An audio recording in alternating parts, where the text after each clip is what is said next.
And we're doing this thing again, and it's going to be on drugs today. Not like it's under the influence of drugs at all. We would never do that sort of thing. But this is going to be the probably 4th or 5th installment. I'm not exactly sure, of Shit Shooting Sunday. And that is a stream that I do every Sunday with as many people who are interested. They can fill up the 9-person maximum limit on the Hangouts chat. Probably more when I finally get like the Discord thing figured out. I'm going to talk to some people about that. But to be honest, 9 people is enough anyway.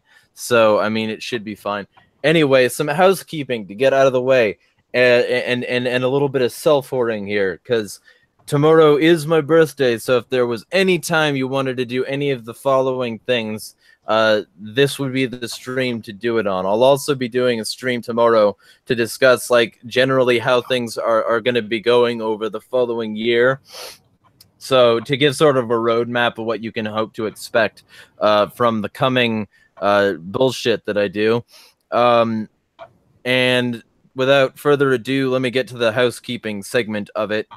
This is brought to you by Liberty Mugs, the mugs that you can use to annoy your coworkers about how status they are. You can pick one up in the description below. Every purchase goes to supporting the show if you use the ref link. Same with the Brave link. Brave browsers is supporting this show as well. It's an ad-free, tracker-free browsing experience, so you can go get that if you're interested. It is free, so you can do something for free that supports the show, and I would very much appreciate you doing that. Same with the Crypto tab. The Crypto tab is a thing that uses spare CPU power with your browser to mine Bitcoin. And all you have to do is install the extension. You can invite a shit ton of people, and the more people you invite, the more like possible side income you have, up to like, I think they said like $32,000 a year. So it's something to consider investing in. Also, there are many other ways to support me, including one of my mini shirts that I've designed in the description below. That would be the bottom link where you can find more ways to support me. It is a Steemit article, so you can also know where to find me on Steemit to find the cross post of all the videos that I do. But with all that housekeeping out of the way, let's introduce the people that are going to be talking today. It doesn't matter what order, just start talking, whoever. I am Jeffrey Han. I am a co-owner of JRev Media and Journalistic Revolution. JRev Media focuses on the cannabis industry for brand communication and content creation.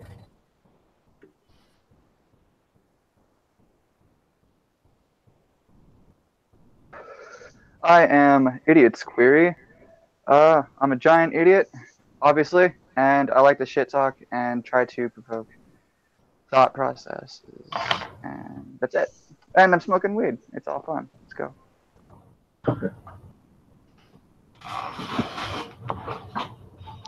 I'm Conan. I'm just a guy that's trying to find out new ways that I can reduce my dependence and impact upon others in terms of the state. That is my goal, to effectively and successfully remove myself as far as possible and still be able to live and enjoy your life without all of that guilt and fun stuff.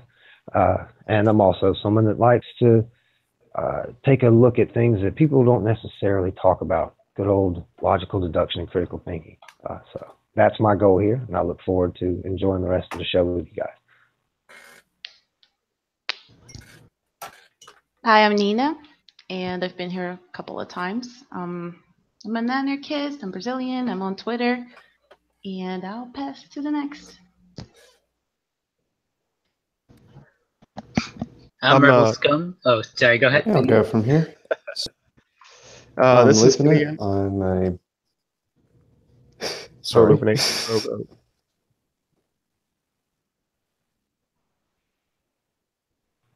is what happens when two people try to go through the door at the same time, and then they both try to let each other excuse, and then you have that awkward moment where nobody will go through the door. That's exactly what just happened right here. Yeah. I'll go real quickly. I'll go real quickly. This is Finian. The main site I'm on is steemit.com. I'm there as at FINNIAN, Finian, and I'm a residential security expert and private investigator in Virginia. I kind of created the idea of Liberty Professionals. It's just a group that's wide open to anybody to use that as a tag, and the idea behind it is anyone that's furthering individual liberty is a friend, and we try to organize and help each other out as much as we can.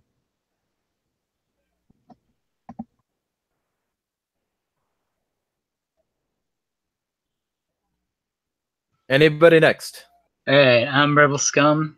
It's just some dude on the internet. My Rebel, goal do is you wanna go next? decentralization. And that's it. Go ahead, Lupin it.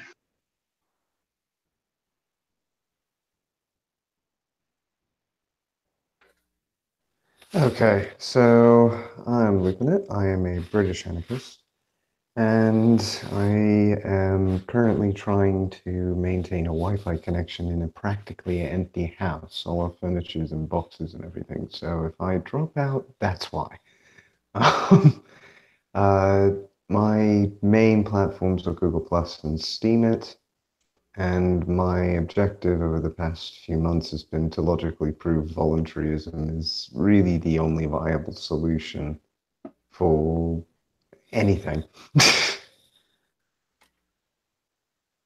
All right, very cool. So now that we're all through the doorway, I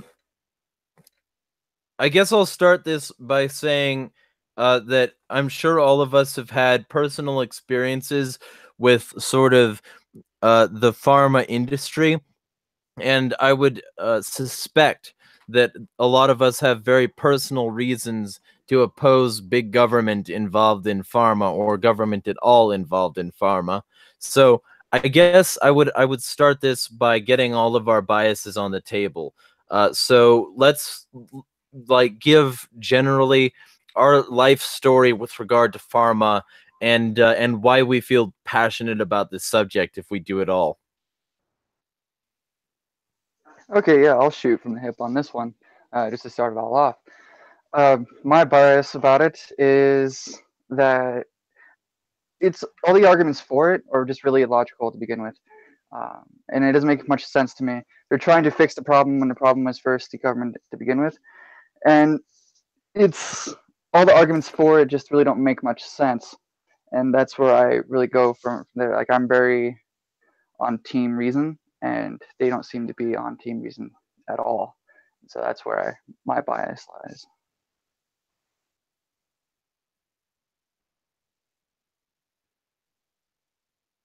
Anybody else? I'll go next. This is Finian again. My wife had a botched back surgery, like her 5th back surgery, and she had doctors get her addicted to opiates, and they basically ruined and took like basically 5 years of our lives away. And they played it up like that was the only option she had, and it actually made her worse off, not better. So that's my main gripe. I've been screwed over by medical doctors many times, and it's not just because of the drugs that they prescribe. I take Synthroid every day as another minor example, and they wanted like $160 every 6 months for lab work and a doctor's visit every month, and $30 for 30 pills. And I eventually gave up on it, and I buy my stuff overseas now, and it's like pennies per pill. So yeah, I've had a lot of bad experience. Not very happy with the system the way it is.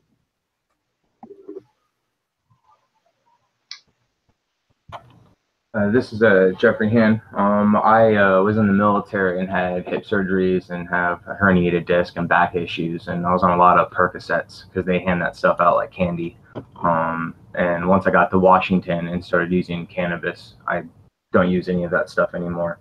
And then I'm also involved with a group, 22 Too Many, out here, and it's about veterans that commit suicide every day and how cannabis actually helps them versus alcohol and the pharmaceuticals that they get pushed onto them. So.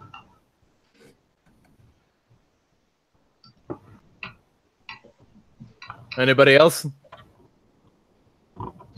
Well, on my side, we have the NHS. So, where do you want the list? Well, I mean, make it as long as you want. We got 3 hours. All right. I'm not going to say anything bad about the doctors themselves, because I want to make that clear to everybody in Britain. I really do respect the medical profession over here. There are some very, very good, competent surgeons. But your government shouldn't be in charge of them. End of. You've got the recent cases of things like Alfie Evans. You have the historic crimes of people like Harold Shipman. There are numerous reasons why a single entity should not be in charge of how you run your healthcare. And just basic efficiency should be the most important one. And at the moment, that's the one that people seem to ignore the most. We have private healthcare in Britain. A lot of big companies provide it. And it is a godsend to those who get it. To those who don't have it, they have to play the waiting game.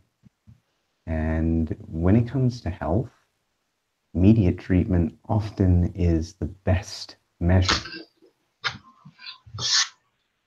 And I'm very grateful to be able to say that I can afford those things in my line of work. Or could, at least. So now I just can't afford to be sick, or I have to go through the NHS. That's a good reason.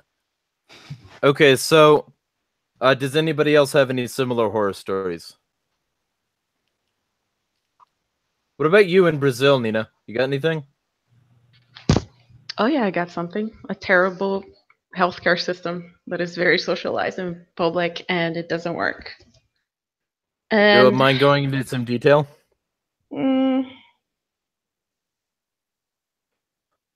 not that I can think specifically right now, but as you guys go, I'll Very cool. Okay. chime in. So I guess the first question I would ask is, just to get this out of the way, because it'll come up in chat if it doesn't come up like anywhere else. How would things be regulated at all in an anarchist society? In an anarchist or limited state society? For full disclosure, I didn't want to necessarily cut in or step over. I wanted to let everyone else speak first, but like you said, exposing our biases before the conversation starts, and I'll try to make it brief. My daughter was born with a birth deformity. The long and short of it is, some of you guys with medical experience may know that your brain produces fluid, and this fluid drains down your spine, and that's called cerebral spinal fluid, and that's where you hear about spinal fluid and spinal taps and all that fun stuff. Some people, like my daughter, are born where those tubes are malformed, so they do not function properly. And the water, this fluid retains on the brain. It's a very serious condition. It's crippling, and in her case, caused extreme seizures. Her doctors prescribed her with the best that was available, which were narcotics that somewhat subdued the seizures, not completely, but helped. But it toxified her organs and damaged her irreparably. We discovered the benefits that CBD has fairly early on, and it was illegal. We went through we tried to do everything we could to be legal. I didn't give a shit, honestly, but we wanted to do it the right way, because we didn't want to take our kid. And once we finally got it where it would be allowed to be done, where the law passed, we had been using it before that anyway, but at this point we were able to publicly say that we were doing it. But what ended up happening, her seizures were fixed within 6 hours of giving her first dose, and she just didn't have them anymore. That was it. It was over. No more seizures. Once a day, a little dab of a little oil underneath her tongue, and she just didn't seize at all. She was happy. She's fine. She could play. It was great. And the best part was you would know. You would know, because during the day, the way we would administer her medicine, it wasn't like per hour. If we started seeing her cheek starting to twitch or a corner of her hand start to shake, then we say, okay, yep, it's time for your daily dose. And then she's fine. She'll take a little 15-minute nap and wake up happy when they eat something. So, but what happened was she got sick. And yeah, sure, this was legal, but on a state level, but on a federal level, it was still legal. And all of her doctors which I'm sure I don't have to tell you, pediatric neuroscience and pediatric neurosurgery is a very refined and expensive field. And yeah, they wash their hands of her, refuse to touch her because, well, we'll get into that later. The long of it is she died from a very easily preventable condition. She died from pneumonia, which could have very easily been avoided. And it was very painful to watch. Yeah. So that's when I stopped becoming that's when I transitioned from a philosophical anarchist to a guy who doesn't want his name known publicly. So that's why I saved mine for last, boss. Totally fine, and you know, I'm definitely sorry to hear about that. I appreciate it. I'm sorry to have said it. I usually like to keep things lighthearted and funny. I like to be the comic relief, you know. But today is something I know a lot about, so I'm probably going to go as in depth as I possibly can. Well, comic relief is like is only really useful if it's like not going to take from the point. So I want this to be as serious as possible because like this is a very serious subject, is healthcare and how pharma has basically learned how to poison people for profit. So I mean, it's definitely an understandable thing to not have any comedy today. But okay, so to get into it, how would things be regulated in a non-government paradigm, I guess I should say? How would things be regulated on a like a local level, on a personal level? And does anybody have any knowledge of that sort of thing? I know Finian could probably speak on that because he's in a sort of privately regulated business of security. So he talked about that a couple of weeks ago. Well, it'd have to be on multiple fronts. One, everyone would have to understand rights, and the majority of people don't. So in an anarchist society, that would have to be established first. What are rights and how do they interact with everything? And then on top of that, you would need more industry standards. We already have industry standards for safety and other things. Granted, some things are pushed by the government and aren't very good, so those would be gone. But you would still want industry standards that everyone would say, hey, this is your litmus test. Are you doing your due diligence to make people safe? You know, are you trying to hide anything? Is there fraud? So you'd still have to break all those things down. But the important piece is that rights aspect. Very true. Without rights, the whole thing breaks down. And the industry standards point is something that can be handled, again, by a market. Mm-hmm. And that's the key. If you have industry standards that are market provided, there's a choice. You can choose to work with companies who have said certificate or not, and have a little watermark. That's why they exist. If they didn't have those watermarks, then people wouldn't do business with them. That's the principle. And well, that also goes. Sorry. Oh no, I was going to say that also goes into the whole copyright thing as well, right? Because copyright can essentially become, monopolized. And so, like, the copyright stemmed from that, so you know who to work for, who has the best quality this person does, and it's all the label, right? Essentially. Well, there's a difference between copyright and patent. A patent is basically where you have sole right to use this, and people have to pay you for the privilege to use it as well. And they have to keep that for X number of years, and then they can copy it. And this is very common within the medical profession. I know this because my grandfather, he obviously, in his later years in life, he had some heart problems. He was on a fuck ton of medication. And basically, we learned how the money worked. The proper named drug was always the most expensive, and then within about 10, 15, maybe 20 years, you'd get a generic version of that drug that would come out for a tenth of the price. This is very common in the States. You always want to buy the generic because it really isn't any different from the brand.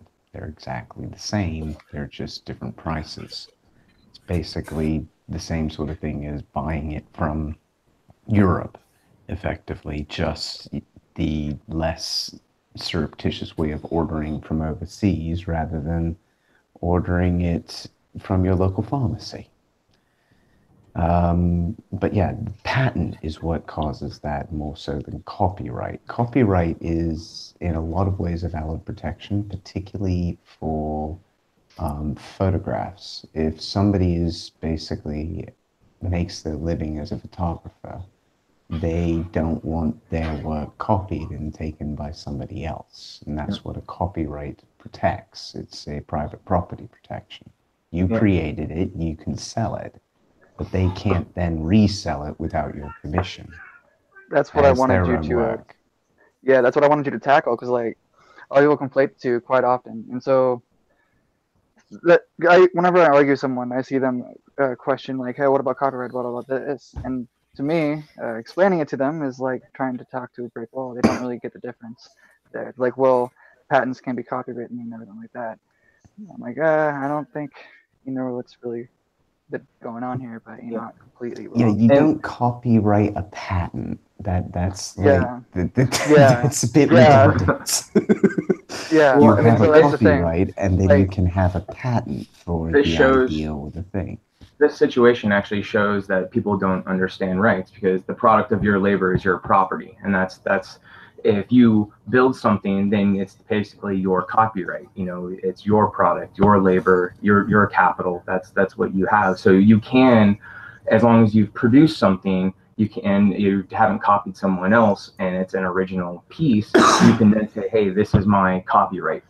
So people can just come and do, you know, the espionage and steal your information and then just mimic it. However, where you draw the line is where you get into like IP, intellectual property. I was like, thinking of something is not a product. You shouldn't be able to copyright ideas. It's just an idea. You can copyright an actual physical product, an actual property, but not an idea.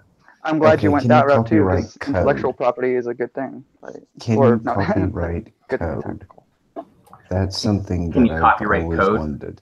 Yeah. It's like a language, actually. I don't think you can. It's dependable, because I mean, you can spend, I mean, $100,000 developing one functionality of code, and it's very specific to what you want. And if someone takes it, you could lose a ton of money. So I think in that regard, it comes more into context. How are you using it? And that piece of code would then go into, okay, if someone's using that in general, but again, if they just make changes and they only use a piece of it, you're not really using the whole thing and you get away with it. But then that's the whole gray area that has to be flushed out with regards to rights. None of this has really been viewed at with rights. See, I've got a logical argument for why code can't really be copyrighted. Because there's a few problems with code. Code is virtual. It doesn't really exist. It's a bunch of ones and zeros on a disk somewhere in the world. That's all it is in the long and the short of it. Somebody can replicate certain combinations of those numbers anywhere in the world independently at any point in time, and often do. And because of that, you can't really say that it is something that is unique or independent and only created by you or creatable exactly. What do you think you. Those knockoff game apps are on your phones? That's exactly what he's discussing right there. That's like how you see the knockoff of the actual game, and you can get that's exactly what that is. It goes back into intellectual property, kind of principle. Honestly. And intellectual property is a misnomer, because like somebody, I believe it was Jeffrey, wasn't it? He basically said that IP doesn't exist because you can't copyright thoughts. You can't protect thought. You can't protect an idea. And this is something that I've been sort of playing with, is this whole concept of people treating ideas as more important than actual things. And they aren't. If you logically think about it, anything that's real is more important than the thought of it, necessarily. Yep. And people don't seem to get beyond the concept of the idea being something real when it isn't. It's just an idea. It's just a construct to explain a phenomenon or to explain something else about reality. And when it comes to IP, it's basically saying only I could have come up with this idea. And therefore, That's why nobody code else has is allowed to do it. Yeah, that's why This- code can't be copywritten either. Yeah, See, exactly. that's- This is why code doesn't But work. You can't people copyright put physical ideas. labor into code. When you code something from scratch, you're putting your physical labor into that feature to, if you're going to market it, things like that. And that's where I think now when we But have that's where technology- licensing comes in. Yeah, You but can still sell it under license. If somebody then copies it, you can, and then claims it's their code and not yours, well, they can try and sell it as their code and not yours. But Well, and there's not something much you can do to comes up. stop them. Something interesting comes up when that's on the table. Like, and I've thought about this a lot, like a lot. So if you say that because you sold it on a license, then you can hire the state, it's effectively to be the enforcement mechanism for your license being carried out, then doesn't that effectively rely on an unethical mechanism as the basis for enforcement and therefore like render itself sort of null and void? I mean, like presupposing that the state is an unethical institution, which I assume most or all of us here do, how ethical is it for the state to regulate shit? Well, it's completely unethical because it's a monopoly provider, but that's Right. not what I was suggesting. Right. I Well, was I'm just suggesting- saying, like, I mean, licensing can be regulated by any number of different ways, but licenses I just wanted to like make a distinction between the standard licenses that exist now that basically say if you breach this, we're going to call the FBI on you. There's a difference between that and some sort of private, more consensual, more ethically based form of enforcement. It's a distinction. Like getting a rating from the Better Business Bureau would be a more accurate example. It's Right. not something that They're a compels or nonprofit. forces people to do things, but it is going to provide, like if I'm going to sell a house and I'm trying to find a good realtor, I'm going to go check the Better Business Bureau to see what their ratings are. You know what I mean? Like, Right. no one has to force me to do that. I do it out of common sense. Same reason that, you just JD Power to tell you what you want to know about the new line of cars that just came out. Right. So I just wanted to make that. Licensings and functions without the compulsion that is inherent in our current system. Right. I mean, this whole this is hypothetical one of the is also things. in an anarchist society that we're talking about. So the Of course. state aspect of monopoly on force wouldn't exist. Well, I mean, Yeah. that I'm just making a distinction because somebody might say, well, if an anarchist has ever pirated anything, then that anarchist is also a hypocrite. But most True. licenses that exist these days are predicated on an unethical basis. So that's the way I like sort of justify the piracy, because people are threatening people with government as part and parcel of that like so-called voluntary license. So I would say that I can't stop paying for the FBI. And I can't stop paying for like the FCC and all these other like crooked organizations. So like using them as your enforcement arm would be different than using some sort of private enforcement, I think. I mean, conceptually for me, the idea that this company owns this idea is just moronic, because if somebody leaves your company and knows the idea, they don't even have to steal it. They just have to replicate it. That's all. And that's the number one reason why IP exists, is to keep people who don't like a particular company that had an idea from being able to replicate that idea and compete against them. Yeah, and see, I think contracts would just handle that. You know, you say that you're not allowed to use anything that you created for the company because it's company property, and it would just be listed in that, and then there would be restitutions if you violated the contract. How do you keep a contract that has been terminated to apply to somebody? That's the point. If you resign, you terminated your contract. That's not necessarily true with contracts. Yeah, they could. Yeah, it is. They could make it for life. It's only, yeah, the state can make it for life. Who on earth would sign away their life to a company if they didn't have to? Well, then you wouldn't have to work for the company, and then they wouldn't pay you to create that piece. So you're still voluntarily choosing to sign a contract saying that you won't use anything that you've created if you leave the company. What company would be able to hire anybody in a free society if they said in the contract that you signed, you will never be able to use anything you make in this company as an idea? It happens now in the cannabis industry in Washington State. Yes, it happens now under a state. We're not talking about the a state. Forces the cannabis. No, sir, I'm right next door to you, man, and you are incorrect in this instance. You're right that it happens, but you're wrong in the fact that that's because there are state enforcements that are applied here, and that's what's happening. Because you're in Washington and I'm in Oregon, and I'm going to tell you what I know. The drastic difference there is that in Oregon, sure, I can go to a dispensary and I can pay a hefty tax and get some good bud, but I can also grow at home for fucking free, and no one can do anything about it. You guys don't have that luxury afforded to you. If I can jump in real quick, I would like to say, I think there's a question, like the difference being between like whether or not it does happen and whether or not it's ethical. But and by the way, before you do, introduce yourself. Oh yeah, sorry. I'm Sarcasm and Liberty. Everybody can call me Josh if they'd like, or just Sarcasm. So many people do.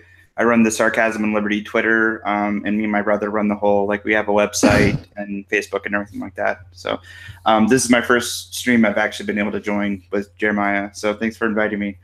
Yeah, no problem. And also before, for like housekeeping purposes, I had everybody lay their biases out on the line. We had some relatively personal and emotional stories. Do you have any like biases that would influence your thoughts on pharma and like government's involvement therein? I'm libertarian. I tend to like, I describe myself as like a minarchist with ANCAP tendencies. I'm like slowly leaning more towards the ANCAP side. But I also, yeah, I also have some like I have a difference in opinion on a lot of pharma stuff because it's a business. I do feel like there's some shady stuff that goes on, but I also feel like they have done a lot of good like in general because like modern medicine has saved so many lives. But it's I'm kind of split on the whole thing. So if I had to say, I'd probably be more in the middle on the road there when it comes to pharma at least. But I'm here to listen, and like, you know, if somebody wants to change my mind too, I'm totally up for that because I think honestly, like I'm torn, so I'm always ready to hear what anybody else has to say. Very cool. I have a question. Which one of you told him he was 3 months in? Because that was mean but accurate. That's very good. Wait, what? When someone else, when he said he was a minarchist with anarchist leanings, I'm not sure who it was. Maybe I might have been looping it, but said, "Oh, so you're about 3 months in then?" And I found that quite funny. I've been like libertarian leaning for like a few years now. I grew up very conservative, like very conservative, like I won't go into it, but yeah, no. That's, you know, honestly, that's pretty much my story, though. I was a neocon cunt growing up. So, yeah. I mean, I was a neocon cunt, then I was a Libertarian Party cunt for like 3 years, and then I'm, you know, an anarchist for the past 4. Mm-hmm. So, I mean, like, it'll change possibly. Yeah, I was gonna say for me, like, I have no gripe with ANCAPs. I have like a lot of really great friends that are ANCAPs. I argue, if you like ever check out my Twitter, I argue on behalf of ANCAPs consistently.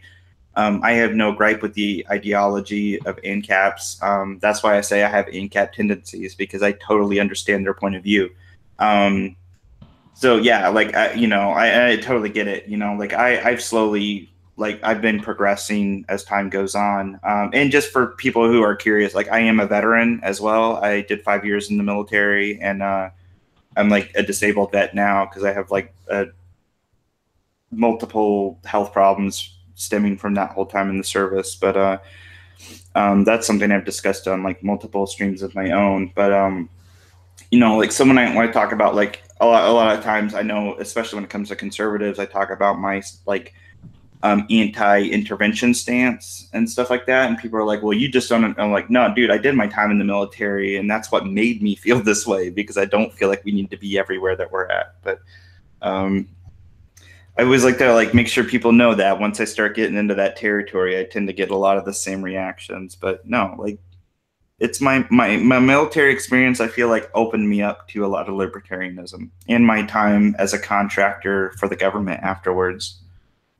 All right, very cool. So on that level, you were coming in and saying something. You said that there's a difference between whether or not it's possible for you to do it and whether or not it's ethical for you to do it. So why don't you elaborate on that a bit? Well, I feel like a lot of the times, a lot of discussions I have is an argument is like, well, that happens already. And, you know, there's a difference between saying like, yes, we do that, or it does take place, and whether or not that's an actual legitimate reason for doing it.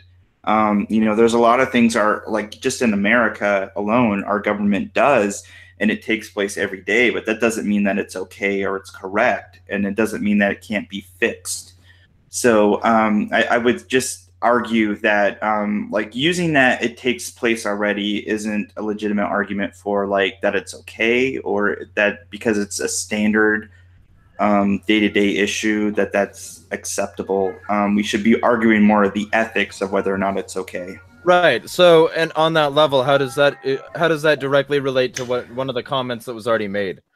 Well, I was just trying to kind of like I just got in, and I've been trying to kind of catch up. So from what I caught was like some of.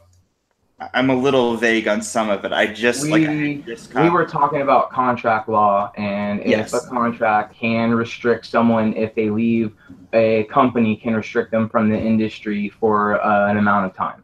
Yeah. So that's where we were at when you walked in. Okay. And then I would say for my own personal stance that no, I don't think that's okay.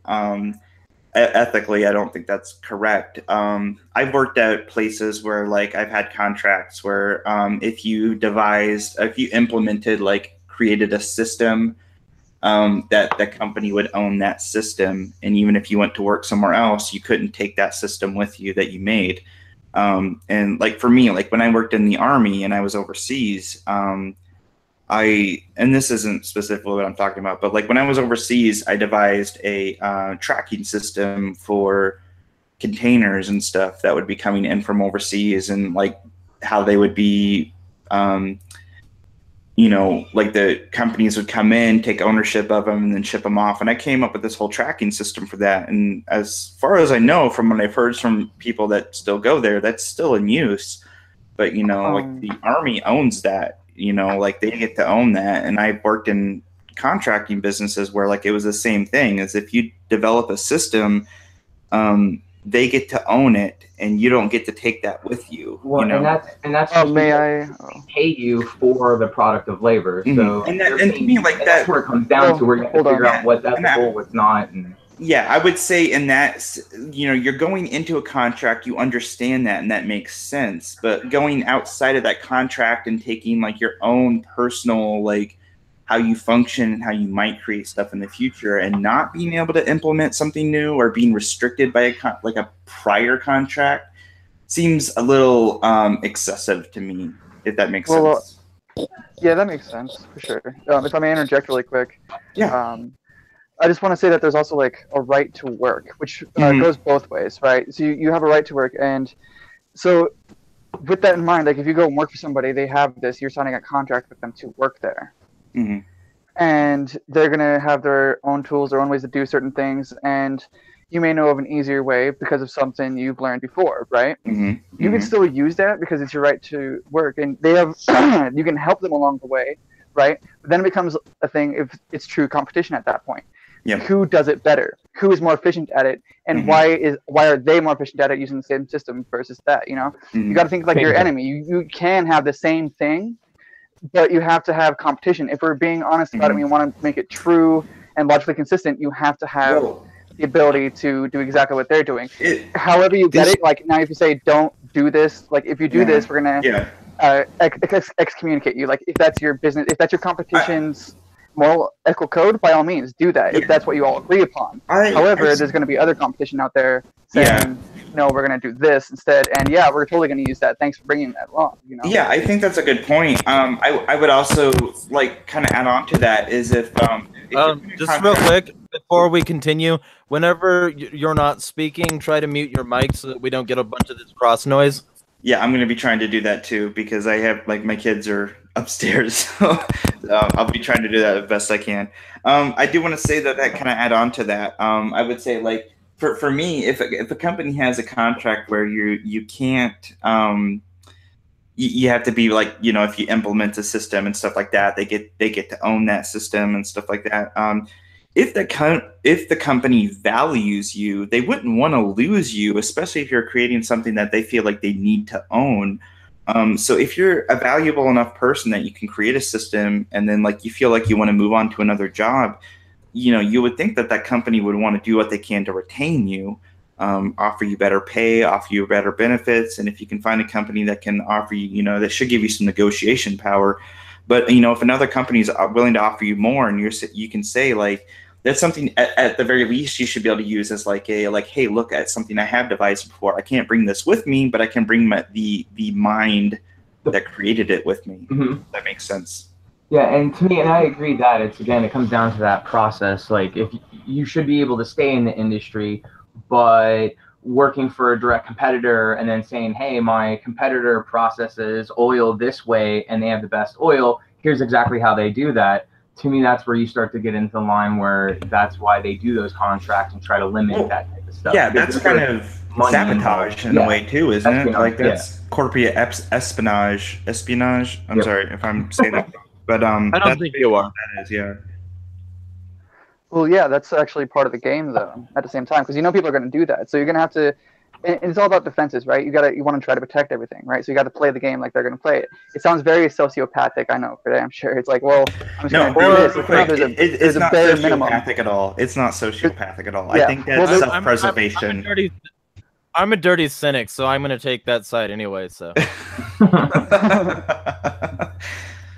But no, I just wanted to jump in and say I don't think that's sociopathic at all. I think that's self-preservation. I think that's perfectly acceptable. But sorry for cutting you off. Continue your point, please. Oh yeah. So there's a point. There's self-preservation that you need to have, right? And in order to do that, you're going to want to provide the best that you can, and the company's going to want their own self-preservation because it's all about the individual, right? You extending it, right? The individual to the rights of the business, right? It's pretty much how property rights work and everything like that. How you can still have closed borders in ANCAP if you so choose, if you look at it through property rights lens, as it is, because it's all negative rights. And so because it's all negative rights, you still have the right to use what they had if you're going to play the game right. Like, you're going to have to provide the best so you can make the most money, and your competitors are going to also want to do that. So you can say, if you want, in a group of people, you can excommunicate that person to work with everyone else. That makes sense if you all agree to excommunicate that person. Now, that doesn't mean that he can't go off and build his own and do exactly what you guys were doing, but he has to do it better in order for him to get people over there and buy it. So that's where it all goes down to. So like, that's why I say you can't really, like, you can't enforce that upon someone not being able to use what you deemed as your creation in the sense where it produces something. Well, I would say that makes sense to me. I think that's a reasonable point. Yeah. Yeah, and I think it would come down to, is another business now making money off of what that person provided or something like that? And then if it goes into those commercial sense, then there could be, a realm of restitution involved and stuff like that. But that all become through arbitration, and the community as a whole would work through it.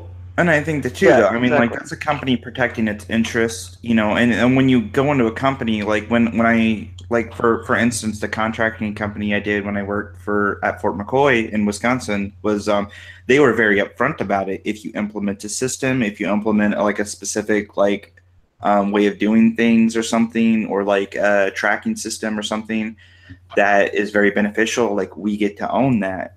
They were very upfront about it, and this is how it is. And like if I was uncomfortable with that, I didn't have to work there. You just don't sign.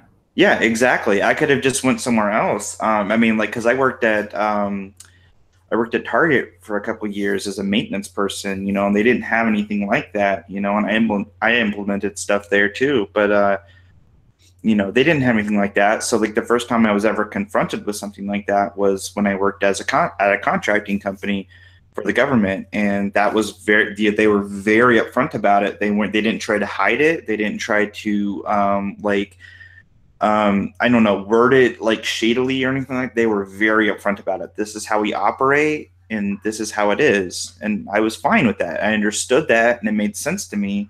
And since I've moved on from there, I've never once felt like they took advantage of me in any way. It made complete sense, And I'm like, I've implemented more than one different kind of system in different places I've worked. So I'm like, moving on from there, I've never felt like they were restraining me in some way in that instance. If that makes sense. Yeah, well, Yeah, I see your point, but my rebuttal to your point would basically be Nikola Tesla and Thomas Edison. That would be my rebuttal.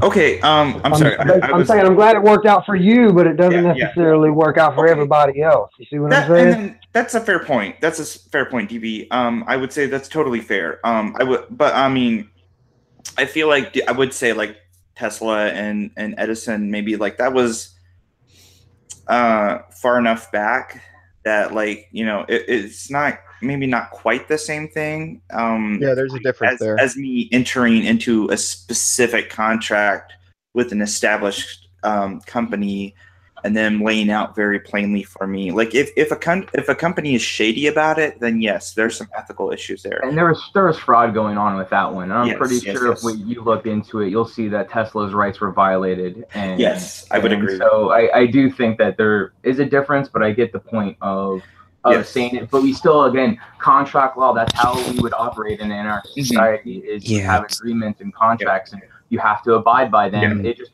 where do you draw the line on what is too much? And then here's my 2 cents if you guys want to know. No, yes, go ahead.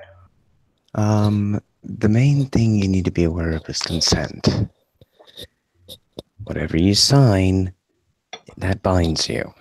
So you got to read what you're given. If you're signing your entire fucking life away to a company and you know you're doing it, that's on you. Yes. Well, I'm sorry, but you've got to have some personal responsibility. You've got to have that level of risk. Because without that risk, that's why the system is fucked. Nobody gets this. Nobody really gets risk properly. Yeah. Because the more risk you have, the less likely you are to take a risky solution to fix a problem. And the more time to consider it. Yeah, you have to have more time. Well, there's one distinction I'd like to bring up while we're still talking about this. Let's say Tesla signed a contract, right? And he said, no matter what I create for you, you're going to own it and I can't use it. If Tesla said that, that's fine. I don't have a problem with somebody signing an agreement, even if it's dumb and not in their benefit. The intellectual property part of it, though, is taking it one step further and saying, oh, Tesla created these great things, and by the way, now I own them, and I'm going to fucking bury them so nobody else can profit from them. That's the big difference for me. I've had to sign contracts like that before. Like anything that I come up with intellectual property-wise while I'm working for X company, they own it by default. And as long as I'm working for them, it doesn't matter what I do. Even if I do it on my own time, they own it, which is fine. I don't mind that. But the intellectual property thing, and patents in particular, are often used to hide technology and to prevent from other people from getting it. So the big distinction there for me, that's all. I just wanted to point it out. No, I think that's good. I would like to add on to, and forgive me if I'm saying this wrong, is it lupinate? Or yeah, that's fine, probably. Okay. Just from what he was saying, there is a lot of personal responsibility that comes with contracts. Like you have a responsibility to read through the contract and understand it. If there's something you're unsure of, or if there's something that you feel is shady, it is on you to investigate and ask questions and make sure, like, you don't put your name on something that you're not 100% sure is that you understand fully. And if you do that, there is some personal responsibility there. And I feel like that was an excellent point, that if you're going into a contract with a company, you need yourself to make sure that you fully understand what you're signing. Yeah, and I agree that personal responsibility is key here. But we also have to take into context that through the indoctrination centers, no one is taught what a contract is or rights or anything like that. So understanding that most people don't have that ability to even understand what a contract is, how a contract works, what it really means when you sign something. So, but in an anarchist society, education would involve that. The society as a whole would understand these contracts, because that's how we would interact and make sure that we stay on top of what we agree to. If I can jump in, Jeffrey, Yeah. that's an amazing point. If you have a society that kind of functions on self-responsibility, that you do have to pick up these, like, you have to start being more responsible. You have to start worrying about yourself. You have to become more self-educated. When it comes to things like contracts, you cannot blame somebody else because it's on you. And I think that's kind of the beauty of something like an anarchist, or a more even like a very extreme minarchist society, is that you can't fall back to the government. You have to actually take responsibility for yourself. Yeah, I got another contract example. Oh, sorry. All right, go ahead, Disobey. I think this brings up the question, though, like, just how far does it go as far as being able to enforce contracts? That, like, just for going to the extreme example of, like, can you sign your life away to, say, a company or a person? Like, is that even enforceable? Would you recognize that as a legitimate contract? No. Oh, definitely. I think people have the right to walk away. I mean, you can't physically stop their freedom of movement. However, if you walk away and they put a lot of money into you, they are due restitutions, and then you have those type of regards. Well, where, like, if that's part of the contract. Yeah, exactly. Yeah. I would ask, Rebel Scum, like, if you can maybe more elaborate or specifically define what you mean by signing your life away on a contract. Then I might be able to kind of give a more, because, like, when you say that, I might have a different idea than what you're thinking of. So I'm kind of more curious, so I can kind of more indentured servitude versus slavery, like, essentially, yeah. Okay, that makes sense. Like people would sign into contracts for indentured service, for example, like, you teach me this trade and I'll work for you for 10 years. Mm-hmm. And yeah, they were signing their lives away. They were owned by that person. Well, I would say too, and I would hope in a more modern society that we can understand, like, the difference between what's right and what's wrong when it comes to signing a contract. But I do feel like where education is more important, and I think, like, especially, like, if we want to be like an anarchist kind of society, we need to be able to offer these kinds of education to people who don't understand, and we need to be willing to do that kind of stuff to help educate people, to be like, hey, don't sign this, don't sign that, especially if it's like signing your life away to somebody. You make sure you understand what you're reading. That's part of where, I'm a big advocate of, helping people out, helping people understand, because, when it comes, especially to a contract, you can get kind of bamboozled, like, pretty easily. Contracts can be worded in a specific way. It helps to be able to understand it. And, I think if we want to encourage that kind of thought process, we need to be willing to offer that education to people, if that makes sense. Also, mediators. Yeah. Dude. That'll take care of it. Mm-hmm. And we should get away from the legalese. That's one thing that I think we have failed as a society, is that we've gotten to a point where we require lawyers and other people to speak for us, when in the time of Plato and Aristotle and the Greek philosophers, that you had to represent yourself, and you would hire a rhetorician or a sophist to write speeches for you, but that was it. You still had to represent yourself. And I kind of wish we would get back to that, because it forces people to know exactly what they're doing. Yeah, exactly. And sorry for clearing my throat earlier. That wasn't me trying to interrupt anybody. That was me realizing that my throat was all phlegmy and delicious. But going back to the whole responsibility thing, definitely, yeah. And like ultimately, at the end of the day, the ethics is decided by your customer. Like if your customer does not like what you're doing anymore, they're going to stop buying from you. And Maybe. that's where it really goes down to. Really. Or like, maybe, yeah, well, or like maybe if you're the they're only like one making there, an ethical calculation and saying that I'm fine with this level of unethics because it's convenient. Because like that's what people do a lot of the time, especially when they don't consider what they do like in connection to certain unethical acts that the government is associated with. They don't consider, hey, this is what I'm supporting by buying this product, which is subsidized, you know, and shit like that. So I mean, well, I yeah, would but say that goes back into the sometimes education. Yeah, I would but say we have to remember that in an anarchist society, that those people would be arrested for violating people's rights. So they wouldn't have protection of just being a business. Right. And, oh, it's And a business and I'm fault. No, and it's an individual. all I'm saying is that they don't yet. Yeah, Not that they correct. couldn't. Yeah. Oh, sorry, guys. I'll be right back in a few minutes. Sorry. No problem.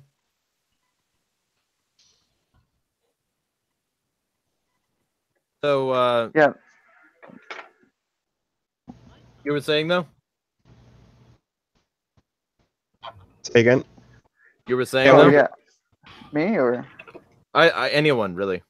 I easy. just wanted to bring up the rental contract thing, because a couple of people here already know my horror story, but anybody that's renting a house has signed a lease, and that's another contract that most people don't read, and they don't realize how powerful it is.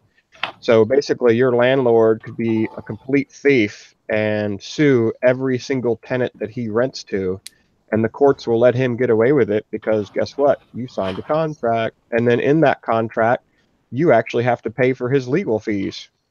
So it's never in your favor. The contracts are always written in the landlord's favor, and you signed it to live there. So guess what? You're screwed, basically. There's no way out of it, and if he really wants to ruin your life, or she, then they will. Nothing you can do there's about also it. the argument.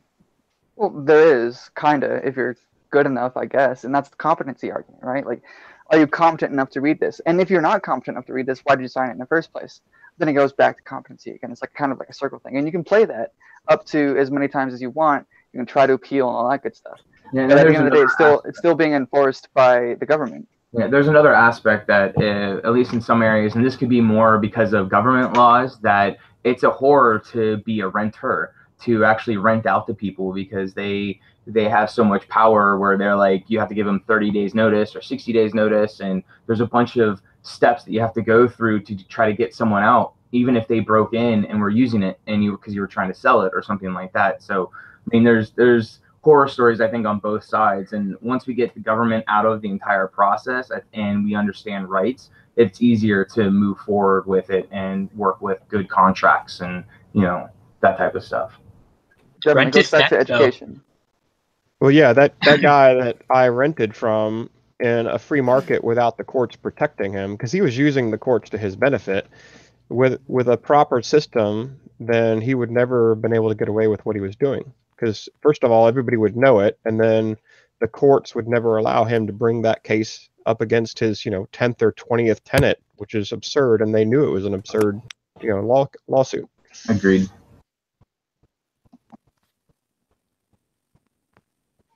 Rent isn't theft, by the way. I was just trying to trigger Josh because I know he hates Jesus. I didn't see that, but yeah, no, yeah, rent, yeah. Anybody who knows me is I'm like hardcore against the whole rent to theft.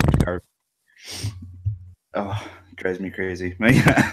That's a good one. You got your mic like rubbing against something, moving it. You gotta mute when you're not talking. One moment. I get the mic to work for the past 5 minutes. Oh, really? Yeah, it's just I've been trying to interject for the past, ever since somebody said we need to teach these things. Okay, well, I can hear you now, so whatever you wanted to say, you can say. Wonderful. In an ideal society, everybody just by the age of 8. Try to get your mic closer to your mouth or something, because it keeps on rubbing against things. I think it was my finger. I had it the wrong way around. There we go.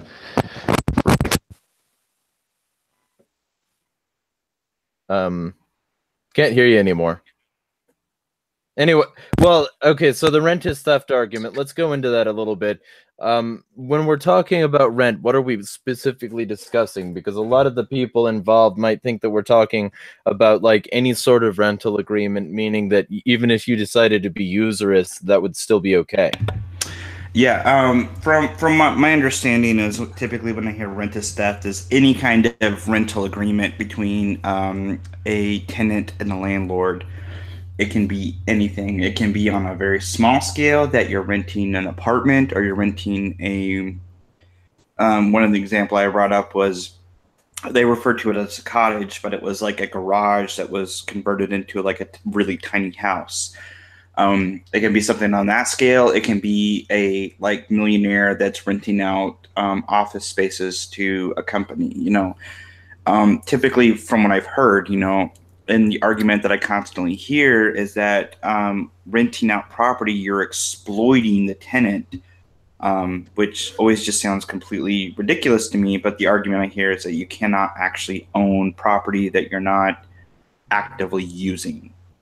Right, and it's sort of a dumb thing there because it's like, what if I sell somebody a sandwich? I'm exploiting the hungry. You are.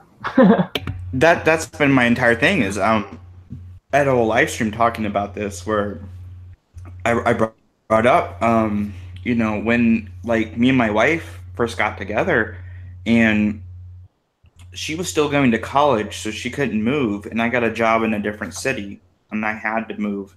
So we had to live apart for like a year while she was finishing her college. So I was very lucky to find this lady had like converted her garage into a tiny house, and it was just 3 rooms. There was a like living room / kitchen, there was a bedroom, and there was a bathroom, and it was fully furnished. I didn't have to pay for utilities. I just had to pay the rent. And if it wasn't for that, I would have been like completely screwed, because like I couldn't afford to do anything else other than just that specific scenario for that time that we needed. And they were always so nice. They were very helpful. They were really good people. And I'm like, I never once felt exploited. And if it wasn't for that specific situation, I would have been completely fucking screwed. I would have been like living in the tiniest apartment I could find without a bed. But with these people, I had a bed to sleep on.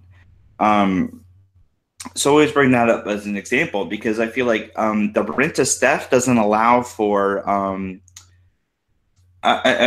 trying to think of the right word for it, but it doesn't allow for like details. It's very blatant. It's very across the board. All rent is theft, and if you try to bring in these other scenarios, they typically try to dodge the question or they'll deflect to something else. And that's been my experience. They're sophists. They love to play with words and change definitions to suit their rhetoric and not the actual truth. They try to make the distinction between personal and private property, even though using the root definitions of the words, they mean the exact same thing. So it's just property. And we have to understand that there's property rights. And it doesn't matter which anarchist society you live in, you're going to have property rights. And then it's really then fine tuning, well, what kind of property are we talking about? Someone's home, a field, then it starts to break down even more. But you have to understand that at the highest point, there are property rights. At the end of the day, it's just survival, in all honesty. That's what you just need to look at, and that's how you need to look at it. Like, what can I do to survive at the end of the day? And doing anything like having a plot of land that you can either sell to make money off of or trade to do something else. You're essentially making sure that you can live off that land. So you own that land. You're essentially it's all individual ownership, right? That's exactly the whole point of everything. So it all goes down to survival. You have the right to defend it. You have the right to do whatever you possibly can so you can survive and your business can survive and all of that good shit. Yeah. That's what it boils down to. Maintain it. You still have to put your labor into maintaining it and upkeeping it, and improving upon the land. Because if you don't do that, then it's just a plot of land, and we get into hey, I just claimed these 200 million acres. It's all mine. Get off my property. And they're like, well, you can't do that. You have to put labor into it. Here's the thing that it's typically like anarcho-communists that I've seen making the rent is theft claim, but I'm sure there's others. My experience with them has typically been they will say that if you're not actively using the land, you can't actually own it. That's their argument. So one of the details that they typically leave out, and this is something I brought up and I've never gotten an answer to, is like going back to that garage turned into what they called a cottage.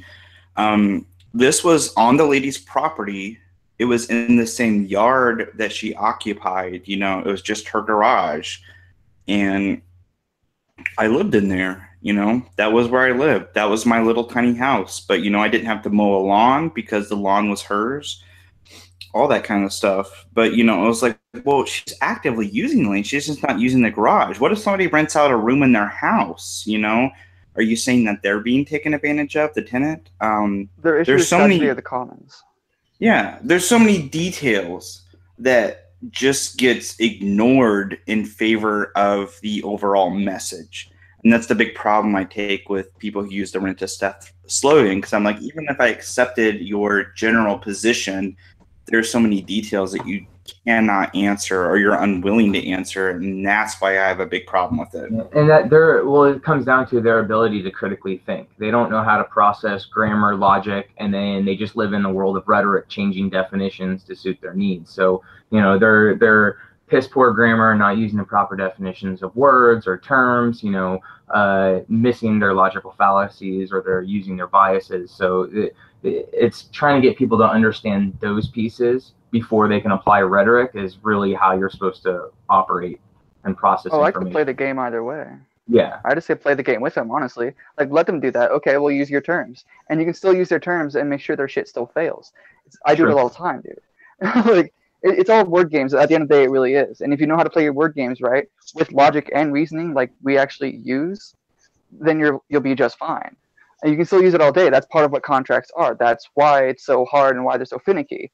Is like, it's survival and how you can best like survive, even if it's at someone else's expense. It sounds greedy as shit, but that's true. And like, you don't really want to hurt somebody, like not actively trying to hurt them. That's not what we're getting at by saying that you own everything. You're not gonna, you know, allow someone to take your stuff. You're not actively trying to hurt anybody. You're trying to survive yourself. That's what it is. And like they talk about like evolution and everything like that. How the market's supposed to evolve to where everyone is supposed to have one thing and it's owned by everybody. It's like, no, I don't see how that's like, if it's evolution, it's going to happen naturally and you're going to want to survive naturally and you can do these things. Like, because we have all these social constructs that we have and all that bullshit, we have to play this certain game. And so that's what we're doing at the end of the day when it comes down to it. And you have to be logically consistent. Otherwise, it's not going to work out. For me, and like, you point that out to other people. It's a fucking marketplace of ideas. It really is. Like, well, I mean, even the term has been just thrown around, but true ANCOMs, they're not gonna, they don't want to force people into giving up their stuff. What true ANCOMs should do is they go, hey, I have all this property and I am willingly signing it over to the community, the collective, and these are the contracts that we agree to as a community and what we're gonna do. So like, I think any anarchist society can work. It's just, it has to be about respecting the rights of people's property, contracts, and it has to start from that. Yeah, you have to volunteer. I'm hungry. All this talk about communism has got me starving, man. If for me, and this is a point I brought up frequently when it comes to like the difference between ANCOMs and ANCAPs, is that in an ANCAP society, ANCOMs can totally exist. They can go off and be in their own little communities and be all communist. It'll ultimately fail, but they can do that. You can go be an ANCOM and nobody's going to stop you because nobody gives a fuck. You do your own thing. But in an ANCOM society, you are not allowed to be an anarcho-capitalist. Well, see, that's where I those people that claim that, they're not anarchists, because it's 100% voluntary or it's not anarchism. So it doesn't matter what flavor you have. I have the right to go, and as long as it's 100% voluntary for everyone involved. And so those people fail and miss that point, that they don't realize that's when they're like, hey, you can't operate like that. Well, no, I can, you know. And so I just claim that they're not anarchists. They're just light or something. Or and that's my whole and that's the whole thing I try to drive home is like, you can't really call yourself an anarchist if your entire philosophy is based off of telling people you cannot do something. You know, telling people they're not allowed to rent out their own property, or they're not allowed to do this, they're not allowed to do that. It makes no sense to call yourself an anarchist if your philosophy is so much of what you can't do as opposed to what you can do. People assume It's that you have no insane. agency these days. Yes. They assume there's no agency for anyone, and so they think that there needs to be an overarching rule, and like, no, there doesn't really need to be. You just need to do things your way, and if you hurt somebody, you know, expect the reaction. At the end of the day, that's what it should boil down to. It's like, leave everyone else alone. Don't try to force anyone else to do anything, because that makes no point. You hate the state, how it's forcing you to do certain things. You say that you don't want someone ruling over you, yet you want a state. It doesn't make much sense to me, like how they fight that way. It's circular logic, and it makes no goddamn sense, I say. Yeah, like how are they going to enforce two people in a voluntary renting contract where one is renting to the other? How do they propose to That's a good question, because I've actually asked that before, and they said that the community would always side with the tenant. So if two people engaged in a rental contract and the tenant decided that, hey, I don't feel like paying rent anymore, they would side with the tenant, not the landowner.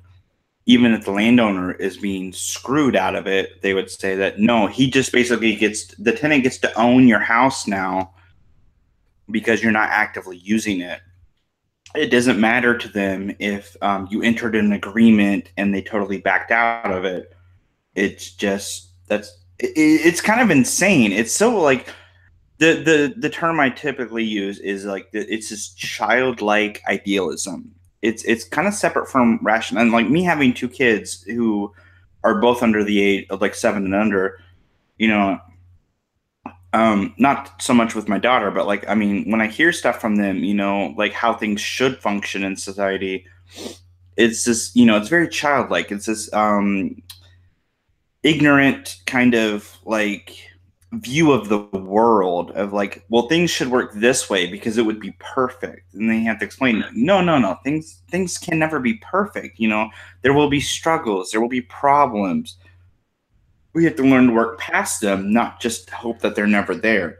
You know, you cannot create the perfect, and, you know, and even in like an ANCAP can't even society. do it through education. Yes. In the ANCAP society, I have said multiple times, you know, even in that, it is not a perfect society. You can't create it. There will be problems. You have to work through those problems. That's how life is. You know, you cannot create the perfect society without issues. It's just impossible. And that's one of the things I would say, like, if we're going to want to talk like ANCOM opposed to ANCAP, ANCAP is much more honest in their, hey, there will be problems, but we'll figure out a way to work through it, as ANCOM is more of everything's going to be perfect. And I feel like that's what's more kind of insane about it. Well, And, I wouldn't say that's dishonest. fair, because I've read a lot of anarcho-communist literature that disagrees that things will be perfect. They just say that it'd be more ideal if it was a more communitarian aspect rather than a more rugged individualist aspect, where if you don't have some sort of predetermined support structure, you're fucked. Yeah. I would say, Right, like, change that's mics. a fair point, Jeremy. Can I jump in? Yeah, go ahead. Quick one. We've kind of veered a little bit away from Pharma. Yeah, Now, I'm perfectly I was fine going to with bring this. that back up too. I'm perfectly fine with this, however, because I recently debated a socialist who claimed scarcity is a myth. And this is like a favorite claim of theirs, that scarcity is a myth. It's something capitalists invented to make capitalism work. No, we really didn't. Those sorts of people would like to believe that you can live in a society that's entirely based on automation and that gives people some sort of basic living without essentially them having any skin in the game, and have those people not like revolt and become like detached from the costs of labor to begin with and destroy the system. People need a purpose, and if they don't have a purpose because everything is done for them, they get shiftless and they get, you know, they get antsy, and they start to like sort of tear whatever system it is down, no matter what it is. Well, this is the thing. If you have like matter recompilers and all the sort of things they had in Star Trek, the idea of being able to have a communist society does become plausible because there is no scarcity. You've got the ability to change matter into other matter, then you're done. You don't need to worry about it. Communism is already plausible. You just need people who actually agree to the system, which is not what has happened historically. Historically, no, I mean at scale, mate, not just and plausible. at scale, communism could work. The problem is that people don't consent. And the problem is that people don't consent, so they're not going to create that scale. And there's very little incentive to consent because there's no like long-term capital buildup that normally strives. This is the point. If there is no scarcity, there is no point in long-term capital buildup.